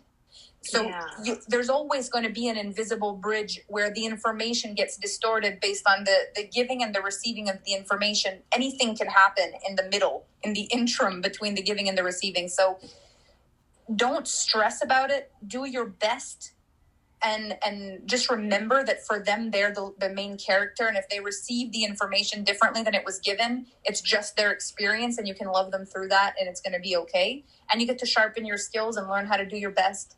But the biggest thing is, like, the ego and the emotions that you feel when you find out you've said something that upset your kid, or you're afraid of doing it wrong. Like, that's the most important thing to navigate, not the actual nailing of it, not actually doing it perfect. Just relinquishing the control and the fear that comes with being afraid of doing it wrong. Okay, thank you so much. It was great. And I'm super happy that I can ask you things. And I really like this new way. I'm so happy. It's my pleasure. Thank you for coming on. Thank you. Okay, so something odd happened. It kind of, like, moved people around. But I remember that Olivia was here, Marina was here. So I'm going to bring Olivia Morrissey on next.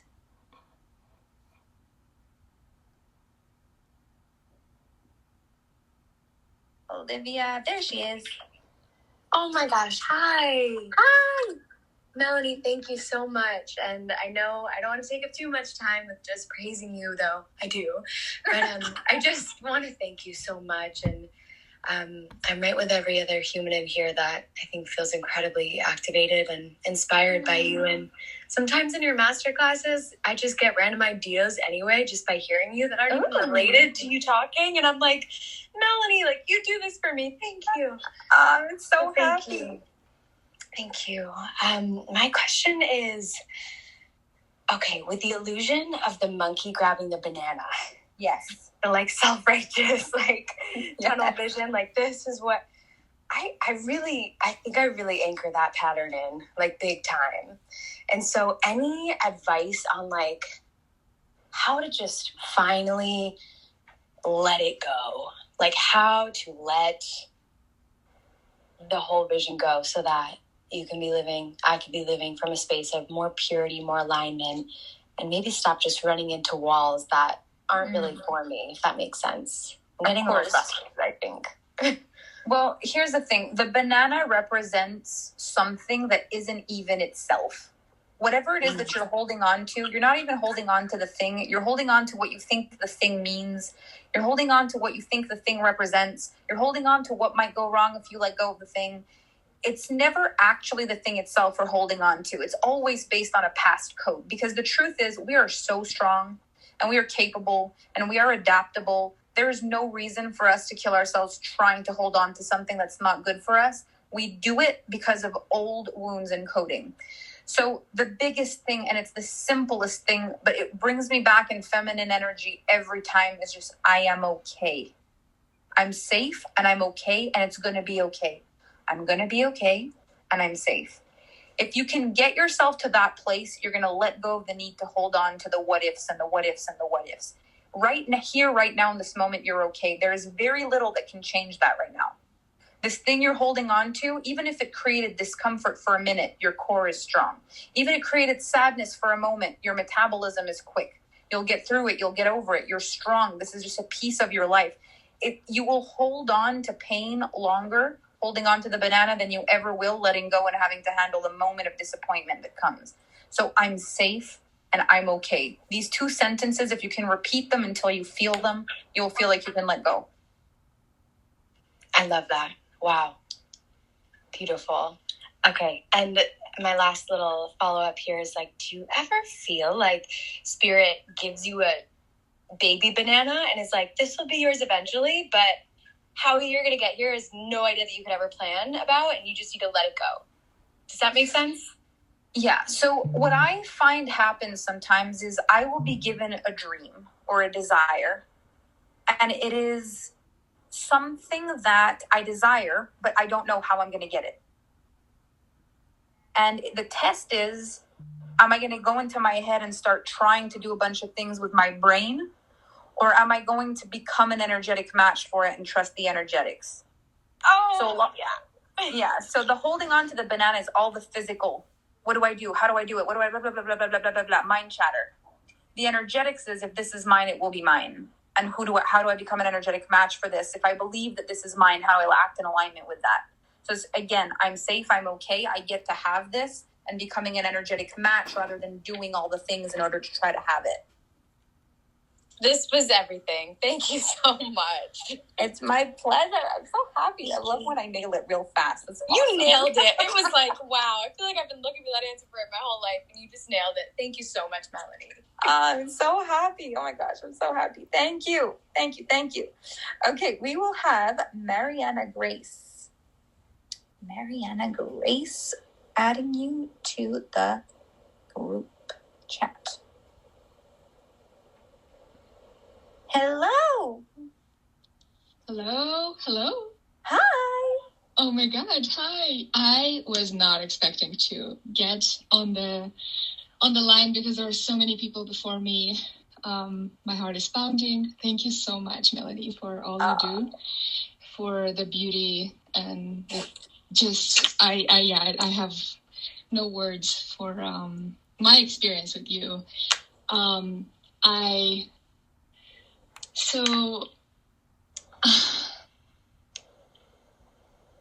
There is so much wisdom that comes through you and through just life in general. And I feel like my difficulty is to like channel it in a way where I can see results that can be applicable on my daily life, where I can see what I'm actually like learning from you and what I know, like see results. And I'm curious what would be like a basic steps to get on doing things. I'm a manifestor in human design, so I can be doing things, a lot of things, right? That's more generators. I mean, you said something around and becoming an energetic match, and and I, emotions, but I want to hear from you. What do you recommend in a world of so much information, so much wisdom, and so much knowledge, and so much experts? What are the very simple few steps that we can do on a daily basis to, reach our dreams? And Yes. Okay, well, first of all, thank you for all the beautiful things you said. It means so much to me, and I'm so grateful. Thank you so much. Mm-hmm. So here's a thing with manifestors I think tends to be important to remember. Like, the energetic match is very important for the manifestor. It's about the becoming. So it's much more about the pineapple season is coming analogy, like trusting that everything that you have been your entire life is crafting the reality that's coming. Every thought that's happening under the surface, pineapple season is coming. Every small action that you've taken, pineapple season is coming. The biggest issue that I see with my manifestor clients is they're really impatient and they're constantly looking for evidence. So they're constantly questioning the quantum field. If it's not there and they can't see it, they question it. When in fact they're the most powerful manifestors. Like, the pineapples are just about to push through and they're going, I don't see them, I don't believe them, next. So it's really trusting in the energy that you're doing. And I don't know why this is the analogy that came to my mind, but it's like, imagine you wanted to clean your entire house from top to bottom. And because of your energy and because of how much time you have to do it, you only have 2 minutes a day. And you tell me, Melanie, can you tell me how to clean my house in 2 minutes? My whole house. Perfect. I want everything immaculate in 2 minutes. Well, I would say I can't teach you how to change your life or clean your house in 2 minutes, but I can show you how to change your life 2 minutes a day.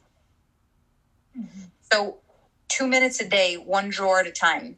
Move one thing at a time. One book, one drawer, one surface, one thing, and eventually your house will be clean. And it's the same thing as to change your life. Whatever energy you have to act in alignment with what you want to be is one move at a time. But the first week, when you've cleaned out one cupboard in your bathroom, one drawer in your kitchen, you've moved the boots in the hallway, when you look at the house, it won't look clean. We'll barely be able to tell what you've done. But if you keep showing up every day and you keep tidying one thing, eventually the house will be immaculate. But that's 2 minutes a day, not 2 minutes. And I think that's what's needed sometimes in our lives. We want big things and we're so ready for these big things, but we can't change our whole life in one day. We've got to take small actions that change the course of our lives. And we've got to trust that eventually those things add up. And it's our energy as we take action on those things and as we believe that life is changing that changes our life. Mm-hmm. Yeah, that's very useful.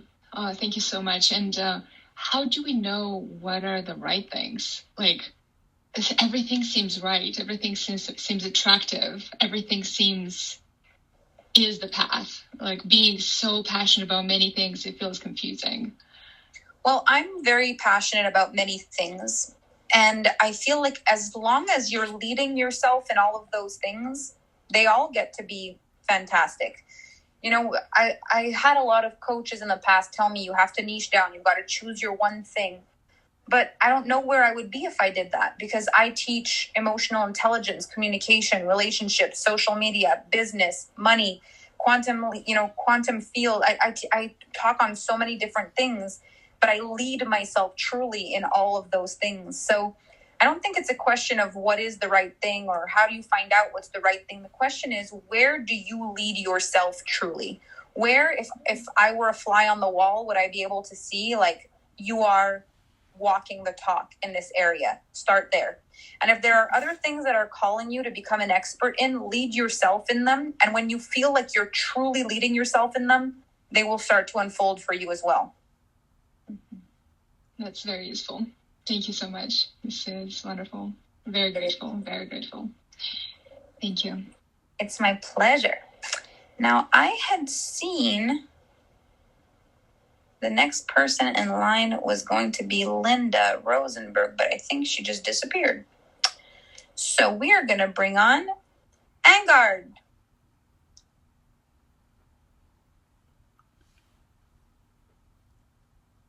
Hello. Hi. I'm here. Hi. Hi. So long since I've spoken to you. Yes. And it's actually really timely for like what I actually wanted to ask. Tell me.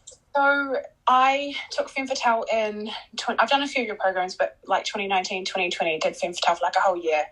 And it absolutely changed my life. Like so significantly. I was in a relationship that just wasn't really aligned, and I learned through that program that it was actually all about me. And so for that year, I really integrated. There was so much conditioning and stuff I really had to undo, like mothering stuff, and just the whole thing like blew my brain, and had so much to integrate constantly, like the layers and layers and layers. And over the last 6 to 8 months, my husband has actually, which was the same relationship, has completely began to step up in ways that I just honestly dreamed about. And I'm so happy. Oh, thank you. It's honestly, just literally, I have been having a goddess bath while he is cleaning the house and looking after the kids right now, while I'm just mucking around on Clubhouse. I'm just, the actual, just in so many things. So it's just incredible. My question is that, well, firstly, thank you so much for all of the information, energetic pairing, and everything that you were able to provide me and offer me. And my question is, he's began to, we have began to shift and change, but I guess I'm just at a plateau where I'm it's not even plateau, but I catch myself thinking oh, can it actually get better? And I think, and can we actually break the mold? Because we're now seeing a lot of flourishing stuff within our relationship, but it's external people that kind of make a lot of comments about how we've changed so much, I guess. And one of the things we would like to do is actually move outside the country so that we can be us and in a completely new way. We've been married for a decade and, completely change who we are. Yeah. But I guess I fear that I'm running away from something, I guess, or I don't know, do you have any perspective from that, from the external people saying things, and I don't know, just in general, does that bring up anything, any advice? Yeah. So I feel that there's times in life where our environment starts to not feel so great anymore.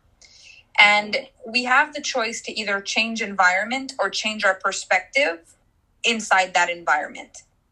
Running away to me feels like what it would be like if there was actually no pleasure being in that environment and you couldn't handle fixing it, so you run away.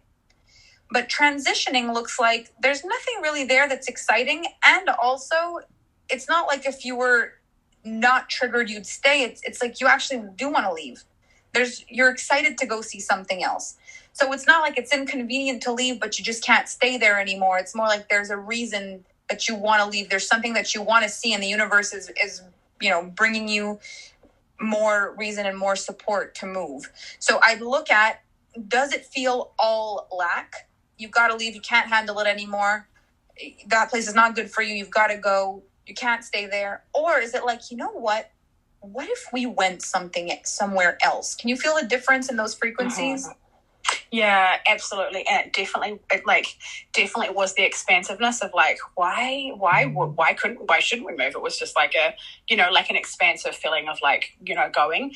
I think the one of the reasons why I've started to tip into the other side now of really wanting to, but then not being able to, is because we've not found our perfect house we want, which is quite interesting because I'm also a manifestor and I don't typically have to wait for stuff once I decide I want it. Right. So it's been interesting to then sit here for an extra, it's literally just been a couple of weeks. We literally started this, not probably 10 days ago. But it's really interesting to wait. There's a few things here. So number one, you're also co-manifesting with a different design. So your partner and yourself manifest in different ways. So that can have something to do with how it's happening. But the other piece of it is, who said that your next move is the perfect one? So what I would let go of is the perfect house. And what I would open myself up to is the right house. Which one's the one that's going to bring you what you're actually on a voyage for? It might surprise you. Yes, that's amazing. That's exactly what I wanted to hear. Thank you. It is my pleasure. I'm so happy. Thank you for coming on. Thank you. Okay, our next person will be the gorgeous Chérie Aimée. I love your name. Let's see. There she is. Oh, hi. Hi. How are you? Hold on, let me put my... You hear me now? Yes. Okay, perfect. Hello. I was like all cozied up in my bed because listening to everyone speak tonight is so relaxing. So I just want to thank everyone for just sharing so beautifully. And Melanie, you are a treasure. Thank you so much. You really, really are. And I started with you in E2. And so I've been doing your masterclasses, and my vision is to have you, to work with you one day soon. I love it. And it's definitely your energy and your ability to hold us in our bigness. And that is something that I really have been navigating. And my brand kind of exploded faster than I was able to handle it because I was a near-death survivor. I had just had a heart transplant, and wow.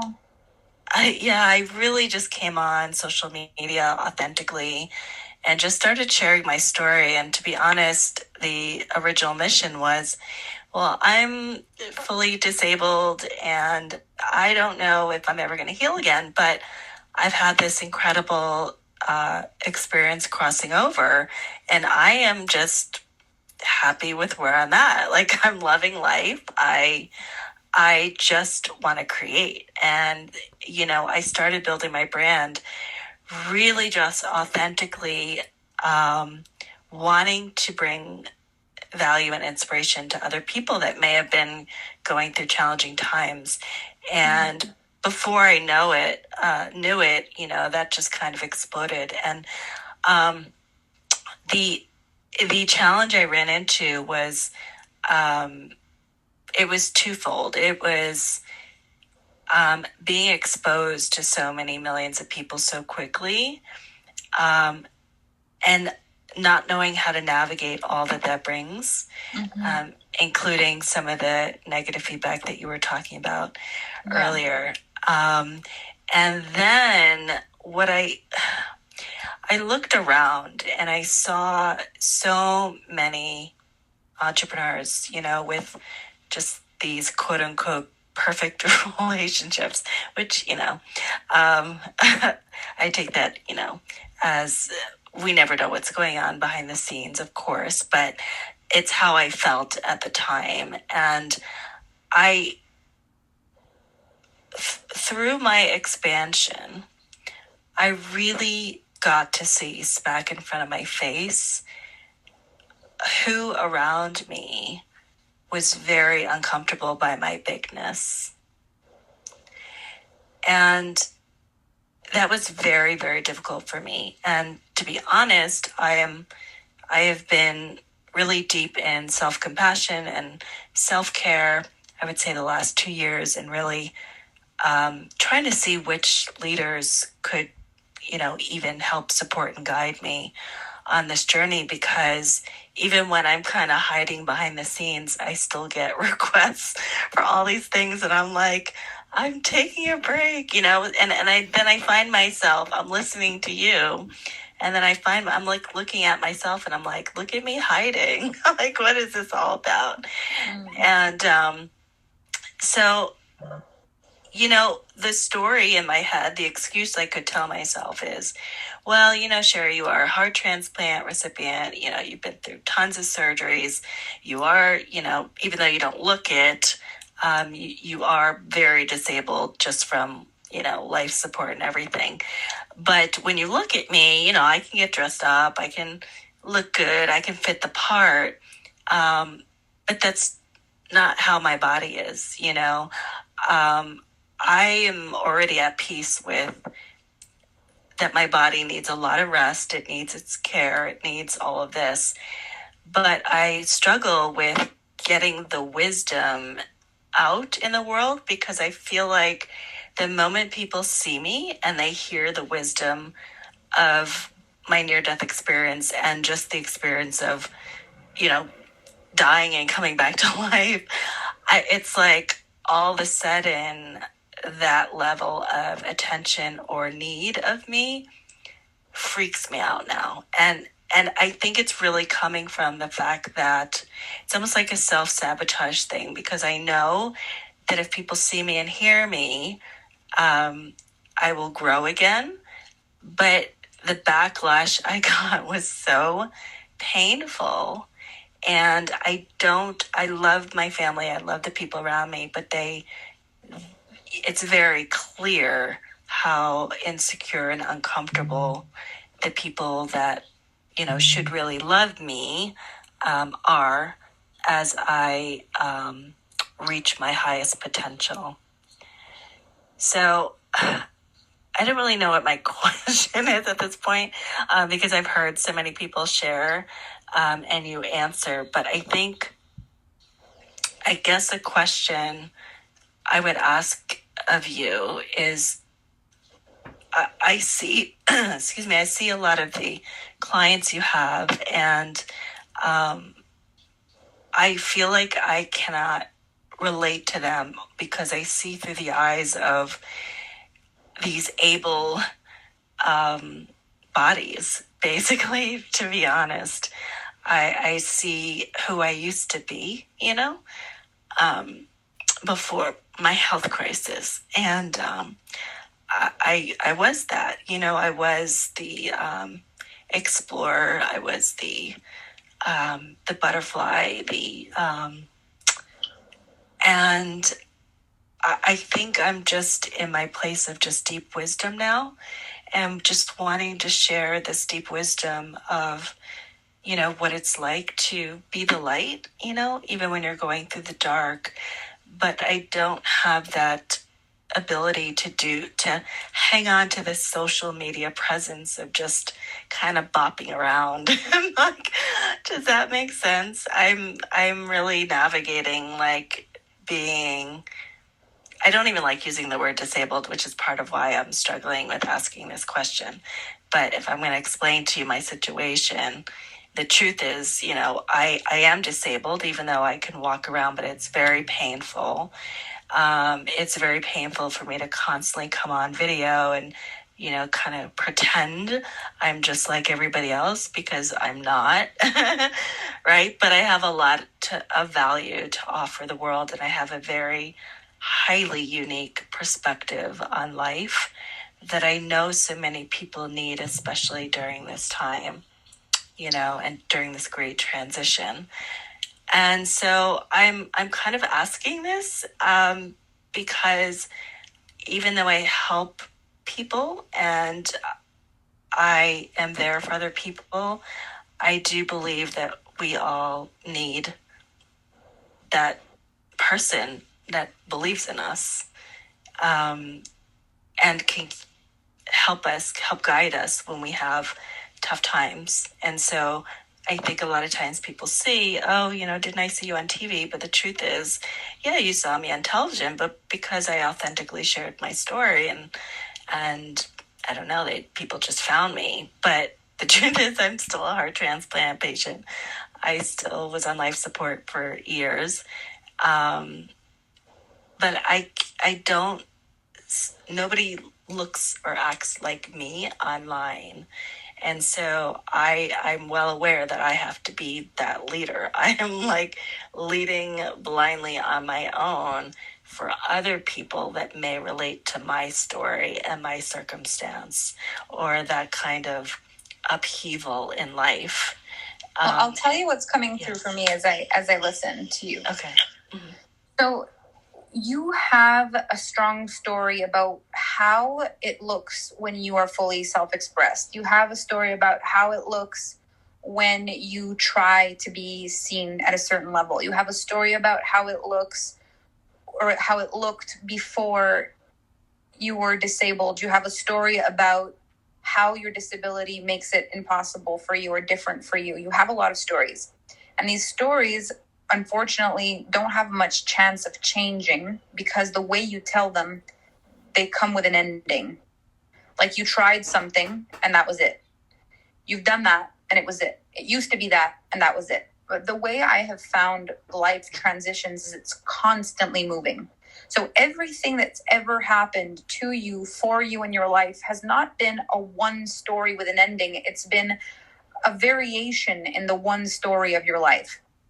So there's the piece of the story where you went and you showed yourself, and then a whole bunch of people flocked to you, and it required so much of your energy that you realized it was just too much and it wasn't going to work for you. Like there is a part of your story where that happened, but that's not the full story. That's just a piece of your story where that happened.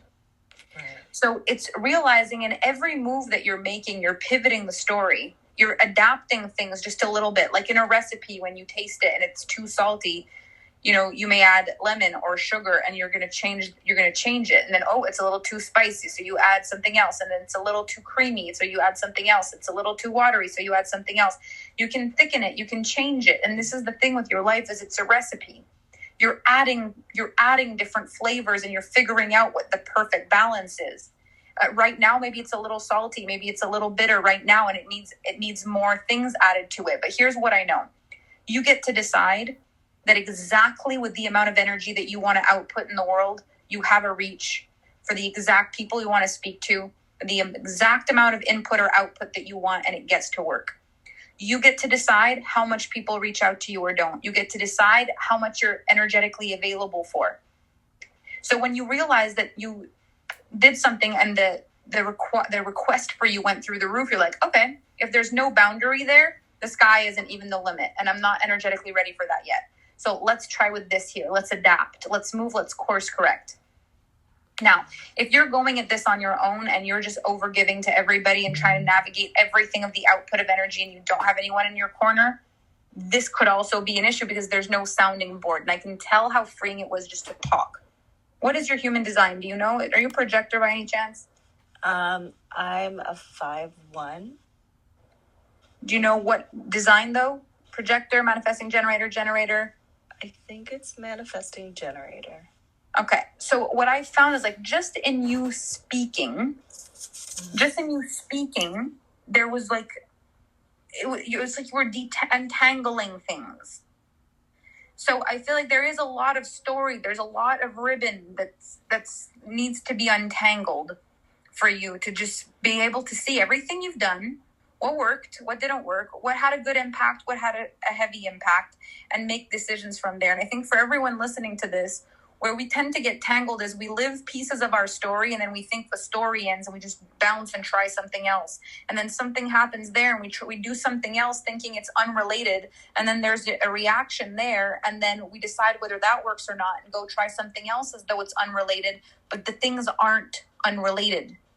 They're all related. It's one string that impacts the rest of the story. So kind of looking at every move you made and the impact it had might help you reel it back and choose to make certain decisions now from what you know, because you get to have it exactly the way you want it. Your level of impact, your level of output, your level of support, you get to have all of it. But you have to see how the whole story has come together to get you here. It hasn't been a bunch of stories that have led to dead ends. It's been one continuous story that led you here. So like as an example, just an example, throwing it out. So you mean like instead of getting so hooked on the different elements of the story, maybe I'm just teaching about resilience, or maybe I'm just teaching about bouncing back. Like that, is that what you're saying? So was your question about how to continue going forward even though you've been met with different energies that you don't know how to handle? Or was your question, what's the best topic for you to coach on, for example? Because maybe I may have missed the question. Okay. Yeah. No, I think you answered my first question, but I guess that would be the second question, but that's okay. So the second question will change, it's like, as you see where you lead yourself the most, that's where the coaching will be the most powerful. So when you have boundaries and you realize what you're energetically capable of and you understand boundaries, you'll be able to teach boundaries. Right now, yes, you have an amazing story of resiliency. So that's probably what people are going to want from you more than anything. However, you could be a lot more specific than that in your energy. And as you lead yourself, you'll have clearer boundaries in what you have to offer. But right now, it's like the place you've led yourself the most is no matter what, you've kept shining your light. That's the place you've led yourself. So it's obviously the one thing that comes the easiest to lead yourself in. But as you learn boundaries and as you learn energetics, those will all be different topics you can also present. I see. Okay, perfect. Thank you. I appreciate that. It is my pleasure. Okay, let me see who is next. It is Elise. Beautiful Elise Gothard. Let me add you here.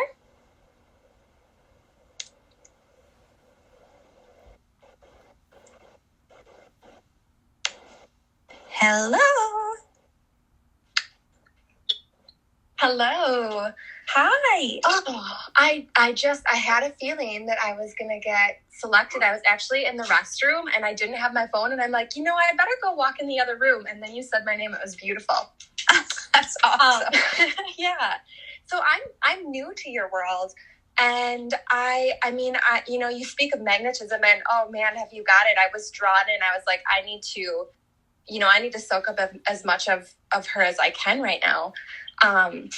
And yeah, the masterclass was amazing. And the thing that really has been landing with me the most, and I've heard a lot of other women echo this, is, the idea of being the mother and how, because I am a mother and I have a very young child. He's just almost 2. So I'm now at this point in my life where I actually am a mother, but I've always carried that mother energy to everyone in my life. Yeah. And I'm super supported. My husband, he's home 4 days of the week with me, but I do most of the mothering with my actual child. But what I'm noticing is that through that mothering, and I'm finding myself in the masculine a lot and having a hard time really tapping into that being and really feeling into that feminine when I am in that space of having to be a mother, which does require a lot of doing and leadership. Yes.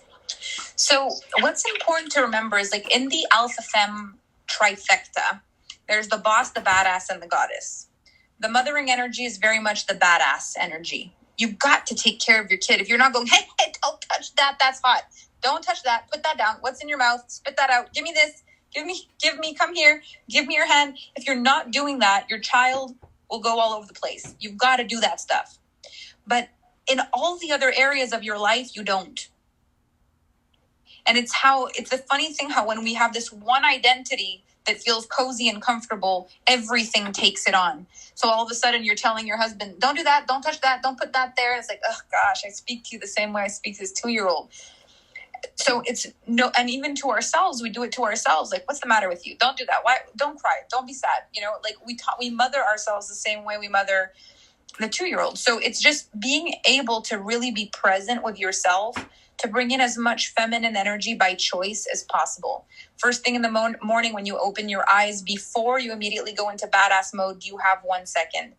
When you're in your shower, you've got to hurry. You don't have many minutes, but can you have 1 moment where you let the water run on your skin and you breathe? How often can you be in feminine energy where you're receiving from your partner, from your friends, from a coach, from the sun, from nature, from beauty, from sounds, from smells, from tastes? How much can you take in the world where you're not having to do in badass energy, so you can balance the energetics? Yeah, that's so good. You said, being in that receiving, which is something that I've been actively working on for the past 6 months or so. And I know you mentioned this, or someone else had mentioned it before on this call, and it's like I feel like that need for having to be the person who does it all, you know, like having to take care of everything. And when you had spoke to that with that other person, I can't remember who it was, it really opened something in me, like, yeah, I don't have to, I don't need to. And I'm, you know, it's that realization that I'm doing them a disservice by taking on that authority for their life. And so in real world, in life, you know, like what, maybe just one piece that I could carry with me as I move into that, stepping away from the needing to do everything. I mean, aside from caring for my child because he requires it. Yes. Yeah. So we create our world. Our energetics create the world around us. When we're in the energetics that if we don't do something or if we don't do everything, things are going to go wrong, we're actually holding the frequency of impending doom. So it's realizing, like, if I weren't holding the frequency of impending doom and I were holding the frequency of faith and trust and freedom and safety, then would I even need to worry that people are going to mess up? No. In which case I would actually be far less of an energetic match for things to mess up. Oh. And also, if things did mess up, are they all at the same level of messing up? Or are some things like someone's going to spill something on the carpet and we're all going to be okay? Like, do I need to control everything? Because this need to control everything sometimes is costing me my life force energy. So if I actually strengthen my emotional core, that when things don't go exactly my way, I'm going to survive and I'm going to be okay. That a lot of these things I'm trying to avoid are actually not life-altering. I'm going to be okay. And I'm not an energetic match for impending doom. I'm an energetic match for faith and trust and leaning back. Then all of a sudden the frequency of my life changes and the things that I'm attracting change and my emotions change and my well-being changes and the people around me feel more at ease and emotions are less tense. And when emotions are stable, intelligence is clear and people can think around me and, oh, look at that. Everything just got all much lighter. Yeah. Oh, that's so good. That really landed deep in my body. I feel that. Thank you so much. It's my pleasure. I'm so happy. Okay, we are going to have the gorgeous Brown and Taylor. Brown and Taylor. Hello. Hello, Melanie. Oh, I'm so excited to be here. Thank you for having me on stage. Anyway, I am just so elated. I've been sitting in my seat. I've just been bouncing up and down. I am so ecstatic to be here with all of you. And I know that I have a bunch of empaths in the room. We have a bunch of manifestors in the room. And I know we're all very, very grateful for Melanie. So I want to do something. For 3 seconds, I want you to think of your most happiest moment. And the next 3 seconds, I want you to just give back to Melanie. Just send her some love. It's been a long 2 hours she's been speaking to us. So I just want to give her some love, right? Ah, I feel that. You're the best. I'll give it to her. We all do this energetics because she gives us so much. And I'm just so grateful to be here. So, thank you. You are such a power woman, and I'm elated to be able to be speaking here right now. My question for you is, as an empath, and right now I'm like really excited, so I'm really having a hard time to speak right now, but I am a human coder, so I am always picking up all the codes in memes and in people's comments and all of these things, and I know a lot of people can really relate with me, because sometimes we're so sensitive to all of these things in our environment. Now, as we continue to get stronger and stronger through, like, okay, I'm the main character, they're not the main character, I can do this. But how is it that you continue to relate, or do you, with this continually condemning media culture that is continually surrounding us from all of these different sides and all of the things that are coming? Like, I know we talk a lot about your personal page, and when people are commenting, and people are this, but it's like your personal content that you consume. Like, how do you really bring in things that empower you and not allow you to just kind of fall into some of the things that are around us, because they're continually around us. You know, even when you go to a restaurant, you're going to find people that are not in your world and not in your circle. So how is it that you really hold high integrity for what you consume when you're relaxed, when you're not on guard? Well, this is where manifestation starts to really be the magic piece, I think. Because when I think of what my life was like before, what was in my energetic surroundings was tense, was stressful, was unpleasant a lot of times. I would manifest being near conflict. I would manifest being near problems, arguments, messes. Now I tend to manifest calm and peace and the perfect conversation, the perfect stranger. It just it's the craziest thing. Like, life has started to shift even in the circumstances that I'm manifesting. And yes, sometimes I'll manifest something that isn't pleasant, but then I so profoundly believe that there's a lesson in there for me. You know, talking about how I'm the main character in my movie has given me a very big sense of peace. And I think this is a really cool part of it, is in seeing it like this, when I'm watching another person interact with me, I'm very well aware it's a movie. And this is something I didn't say in the masterclass. And I'm happy it's coming through here right now, because I don't know that I've ever said it like this. But when I was a little girl, I watched a movie that really scared me. And what happened, what really helped me, that my dad used to say to me all the time, is it's just a movie. You understand what I'm saying? It's just a movie. It's just a movie. And hearing that sentence would help when he said it. And then I'd forget on my own, and I'd imagine the things I saw were real, and he would say, it's just a movie, it's just a movie. And my mom often told me the story about how she was never afraid of scary movies, because my grandmother used to always desensitize the characters so much. And when they'd watch the movies, she'd make it all about the characters. Like, my mom used to watch Frankenstein with my grandma. My grandma would say, oh, bless him. Look at him, poor Frankenstein. Look at him, bless him.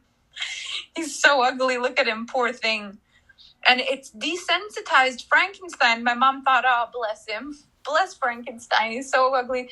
It's like, it's just a movie, and it's desensitized. And so sometimes there's this disassociation that occurs for me when people are pushing their agenda, when they're having a moment in their lives where they're the main character and they're really triggered and they're going through something, where I can really just watch them going through it without them making it to my screen at all, without them making it to my script, I should say.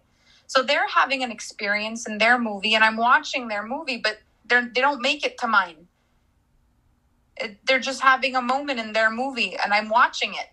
And they can be loud and rude and angry, and I'm just watching their movie, and I know that I can change the channel, and I know that I can walk away, and I know that I can interact with it if I want, or I could make it in my movie, or I could make it a main piece of my movie, but it's their movie, and then it's my choice what I decide to do with it. So as I've decided what makes it in my script, I've changed the outcome of my movie. I've changed the outcome of my life in deciding who makes it as a main character, a lead character, a secondary character, who's even a bit part, or who do you just see agitated in the background, but you don't even hear what they're saying. Because when you watch a movie, there's the main character, the person the main character is speaking to, the people that are near in the shot, and you can kind of hear what they're doing, or you can see the energy. And then there's the people so far back in the back scene that you can kind of see what's going on, but they barely catch your eye. And then there's also the people who get cut. Their scene never actually quite makes it. So it's like, who are people going to be in your life? And in navigating my life the way I do, and with these standards, it's like things magically fall into place now. Based on my standards, the way I see life, the way I show up, the things have started to move on their own. Does that make sense? Oh, 100%. I get that, and I live that.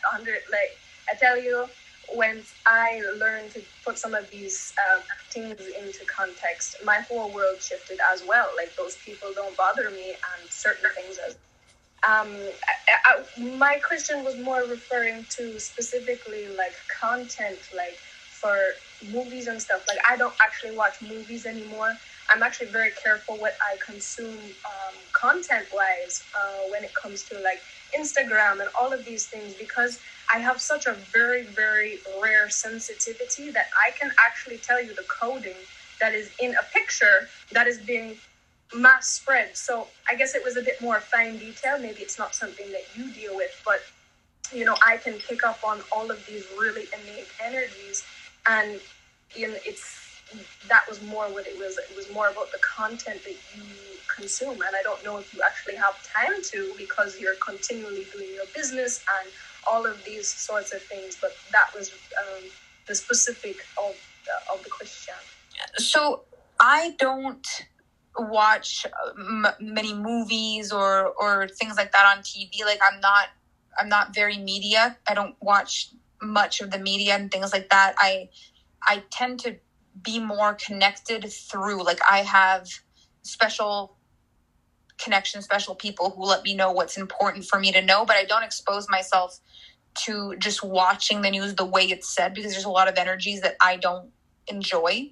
There was a time where I didn't watch the news at all, but that caused a big problem for me because I missed very important world information that my leadership needed me to know. So I've readjusted the way I do the news and the media, but I'm careful with the way I allow information in. And I am a content creator more than a content consumer. So the only way I actually interact with content is more so my clients, and it's me supporting them. So I don't look to content in that way anymore. I channel a lot of my own work. I've chosen my mentorship, and I do things in a very unique way. So I have very curated experiences of the world based on what I want to let through. Does that perfection? That's actually what I really want to hear. Is you have someone who basically does it for you, so that you can have the information filtered out and brought to you. Because that's me right now. I don't really watch the news at all, and I just kind of get the news from other people. I haven't hired someone to do this, but that is something I think is next on my list, because I do have that sensitivity, because when I see something with my eyes, it's like an automatic absorption, because I've gotten to a place where I can recode, like you said, your emotional metabolism, but at the same time, you also can code quicker because you can decode quicker. Do you find that? Yeah, I do feel that things are happening at hyper speed, and I think it has a lot to do also with when I was talking about like my emotional metabolism. Like the less I hang on to things that don't feel right, and the more I let myself process them quickly, the faster things dismantle or get created as I need them.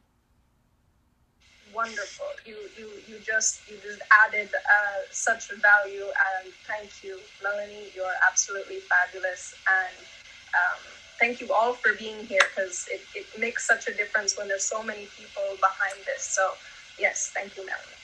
Thank you so much. Okay, well, I'm going to take a couple more people here. Let's have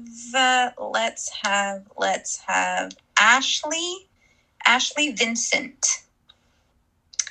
Ashley Vincent, bringing you on. Hello. Hi. How are you? I am fabulous. How are you? So good, thank you. I see so many people in here that I love, so that makes me so excited. So I suppose my question is maybe a little bit of a funny one, but it is about the transition from this mothering nature to now embodying this, divine feminine goddess. Like, I view it almost as, does it just kind of come out of nowhere, like ping, all of a sudden I'm now this mystical, magical, feminine being who no longer mothers, and then what would my partner then think, and how would that go, this transition? How would that look? So for some people it feels like that. It feels like something just shifted. It was this one click and everything shifted. For some people, they're really aware of the transition. For me, what I've seen for the women who've worked with me is like through the evolution of the Alpha Femme or the Femme Fatale program, there's like a process that I take women through. And every day we lift pieces of the mothering energy. There's so many parts of us that create that energy and that feel safe in that energy. And there's a reason it's there. It's there to protect us. It's there because it's the way we know how to be a woman. It's there because there's pieces that we fundamentally don't know. And that identity fills in so many blanks.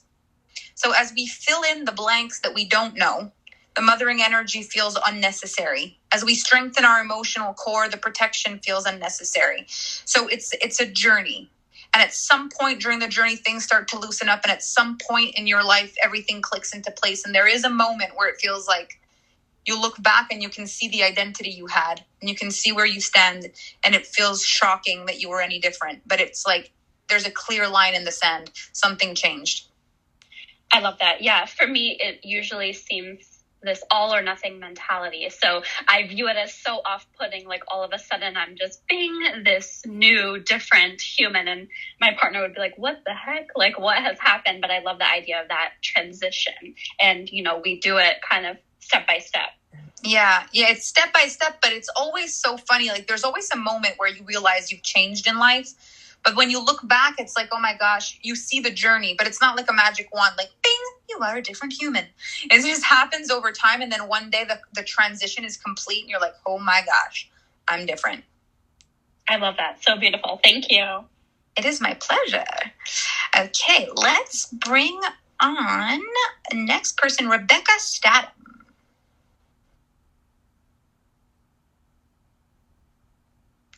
Hello, how are you? Hi, I'm fabulous. How are you? Good. I love that I just went after Ashley. She did my human design. She's amazing. I love out of everyone. Okay, so my question is more marketing focused. I am still really new to your world, although I just joined AFE. I'm so excited. I'm so excited for a whole year. But I just love, and I love it because, you know, I've seen so many leaders in this space and there's so many ideas of what it means to build a business. And I think I've learned very masculine, you know, of like funnels and automation and like all these things. And some of it's been great and it's so supportive, but I've just loved watching you create and the way that you deliver your programs. Like it's just this total different world and I love it. And I think my question's around more from a marketing standpoint. And I know the answer to this. You're such a magnetic human, and I just see how powerful you are, and I can see how you feel, you know, your programs and, you know, even your free content. It's like you have thousands of people and it's so amazing. And I can't even imagine a time where there was just maybe like 10 people. Like I can't even imagine that. But I know that that's where like lots of people start. And I'd love to know like any advice for just the growth and evolution of your brand and how you've been able to create such powerful containers for people, because it's amazing. Well, thank you so much for saying that. It means so much. And here are the two things that are coming for me to say. A funnel is the mind's rationalization of energetics. So energetics are very simple. A lot of people are drawn to you. Some people move big. Some people change. Some people transform. Some people change the world. It's just, that's energetics. It's the energetics of the world.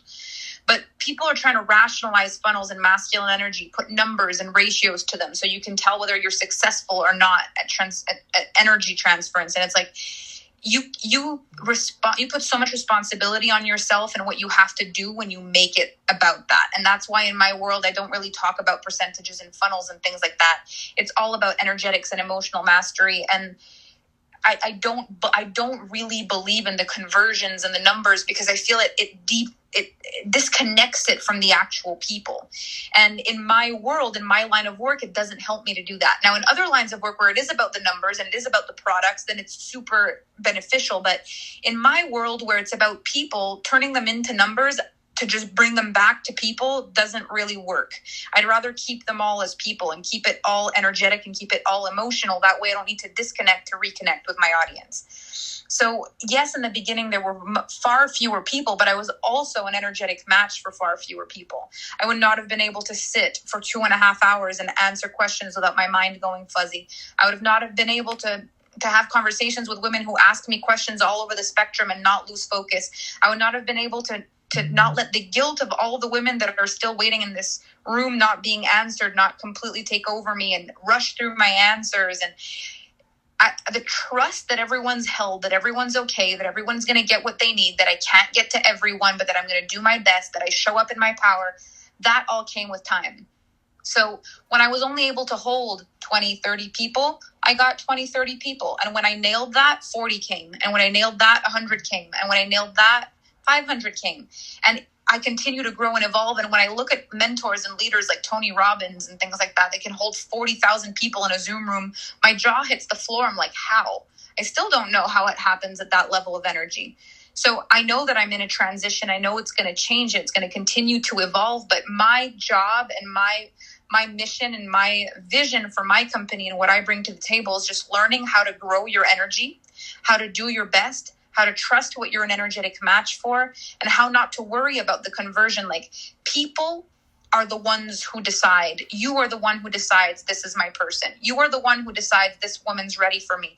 You are the one who decides I'm ready to change and this is the way I want to do it. My only job is to set up the container and my energy be clean for when you're ready. But how many people say yes to my work has very little to do with me. If I'm squeaky clean, it's like, it's your job to say yes to you. And it's just my job to be ready for you when you come.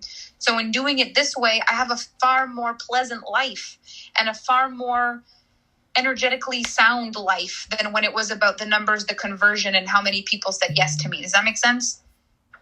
Yeah, I love that. So I think it's less in the mind, it's more in the energy, and it's more in the trust and in the knowing that people, when they're ready, they say yes. And I would like to also say that if I had done this with numbers, I probably wouldn't be as successful as I am, because there is no way in heck I would have shot for this kind of percentage increase. There is no way in heck I would have shot for this kind of conversion. There is no way in heck I would have shot for this level of growth. There are times where I fell short, but there are times when my energy was right and the timing was perfect, that the conversion makes no logical sense. Like, $1 million months do not make sense. It just doesn't make sense on paper. But in energy, the sky isn't even the limit. So I have found that yes, sometimes when my energy is tired and scared and sad, that it costs me and I have less, but that's only because it's what I'm a match for.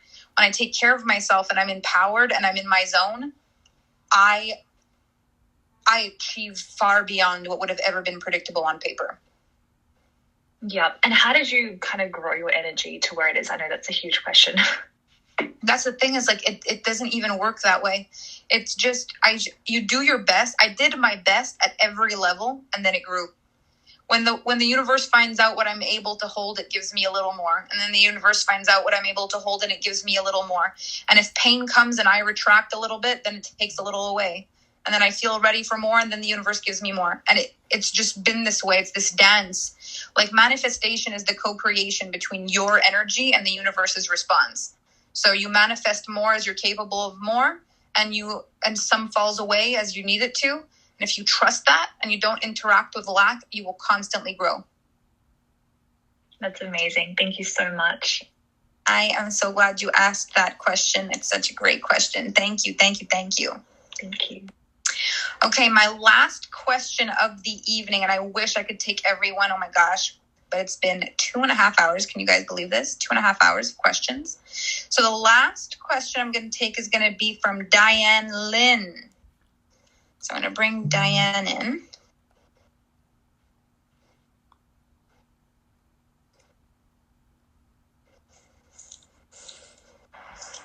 Diane! Hello. Hi! Oh my God! I knew I was going to be last. I just knew it. I knew it. I'm freaking out. Ladies, hello, everybody. Hello, Melanie. Oh my God.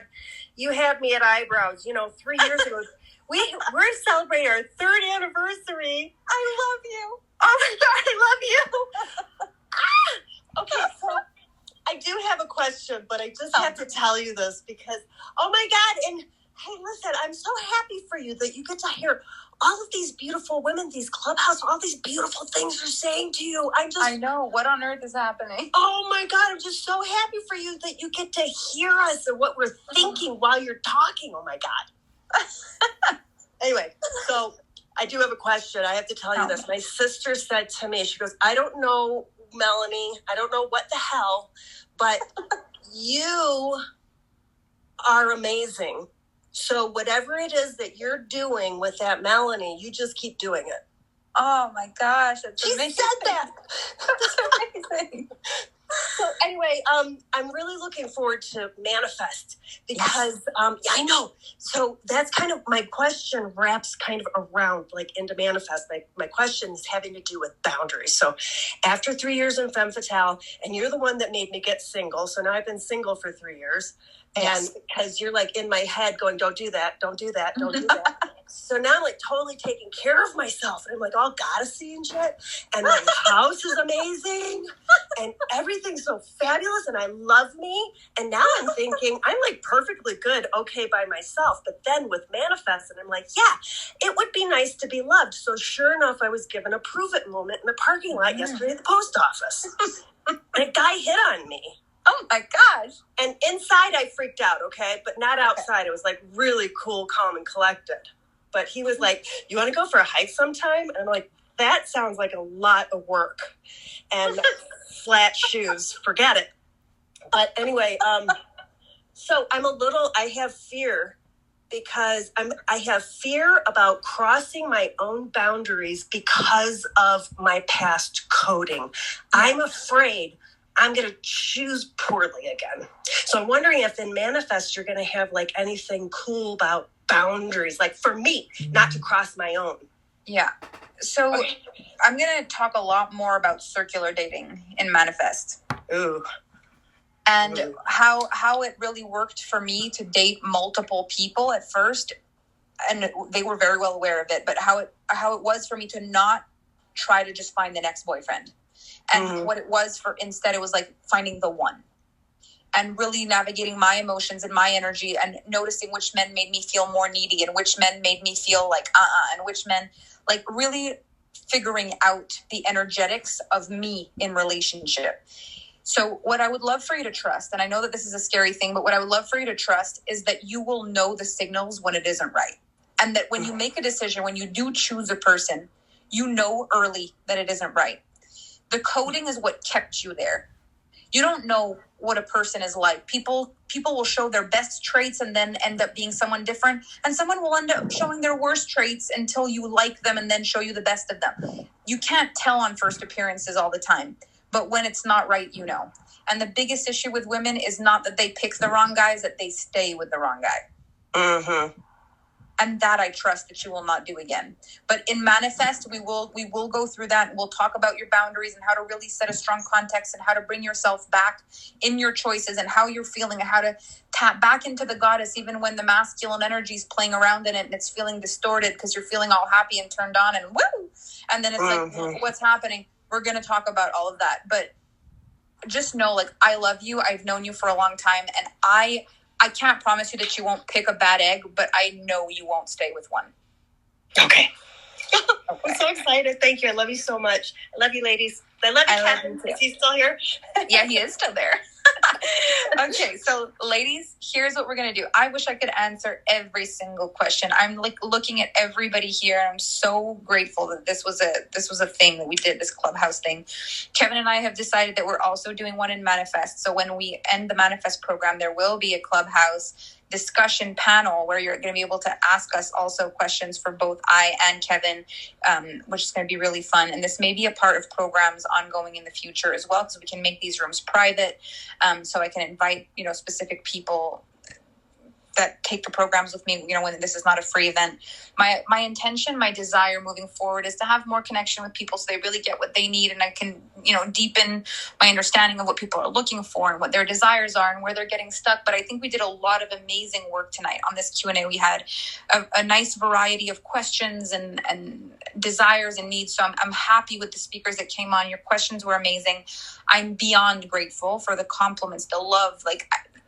You ladies didn't have to do that, but I really felt very, very loved and very seen tonight. So I really want to thank you for taking the extra time to make me feel so important and loved and special. Thank you for who you've been for me tonight. Moving forward, there are 2 days left before the group closes, but this Q&A, what I want to do is I want to make it available to you, just available. So I'm going to be putting it on YouTube so you can go back and listen to it whenever you want to. So although the group will be disappearing, this Q&A will stay available on my YouTube channel. So if you're not following me on my YouTube channel, I'll put the link inside of the Manifest group later on today. What do I want to tell you? If you are on the fence about a program, you don't know what to do, you're afraid, you're terrified, you want to do it, you don't know what to do, here's what I want you to know. There's no such thing as too late, especially not in my world. And I prefer that people make decisions based on this is right for me and I know it, rather than I'm afraid I'm going to miss out. And sometimes when you take away the time pressure, the answer becomes clearer. So even if Femme Fatale this round isn't right for you, there's another one in July, it's okay. Manifest, although this is the only opportunity for a live round, will still be available to be purchased, and it'll be lifetime access to the replays. So I want you to buy in my world from knowing that it's the right move for you. And what I've found for me is when I'm stressed for time, I can't make the decision right. It's like the time pressure of the lack makes me feel like the lack is coming from a place that's not the right place. Like I think there's something wrong, but really it's just I'm stressed because I'm putting a time frame on it. So let go of the time, let go of the stress. Like if this is meant for you and if it's good for you, you'll make the decision that's right for you. And I trust that. And if it isn't now, it'll be later. I'm just grateful that you're in my world. If these programs feel too big to start with, E Squared has been turned into an automated program. It's so powerful. Lifetime access. It's only $555. My prosperity codes are next level, and they're all about abundance, energetics of abundance. So very much masculine and money, or feminine energy and money. So those are $222 each. If you want to get started with something and these bigger programs feel scary, the links to those are also in Magic on Legs. If you need anything, you can message myself, message the Alpha team. We're here to help you, support you, guide you in the right direction with programs, anything that you need. And there will be more masterclasses in the future if none of that is possible also. I just want to thank you for continuing to evolve with me and for being in my world, for asking amazing questions, for being kind and respectful to each other, for really bringing your A game with me tonight, asking amazing questions, being respectful, not talking on top of each other. Like this has been a world-class get-together. I'm really impressed that this many women were able to have such a clean conversation. I think it says a lot about us. I'm grateful for you. I'm grateful you're in my world. I've loved this and I feel like there will be more. So thank you. Thank you for tonight. The replay will be up shortly. Sending you so much love. And I will be seeing you on the internet. If you're not following me here on Clubhouse, I suggest you do, because sometimes I like to just pop in unexpectedly and start rooms with no warning. And I don't tell anybody. It's underground Clubhouse vibes. So if you follow me on here, put me as a C first or always notify. When I go on live, you'll have a chance to hop on if you want to. So thank you for being here. Tons of love. Thank you, thank you, thank you. And I will. Melanie. Thank you. Thank you so much. Thank you. Thank you. Thank you. Thank you, ladies. Thank you. Thank you. Bye, ladies. Thank you so much. Have a great night, everybody. Thank you. Bye, everyone. Love you.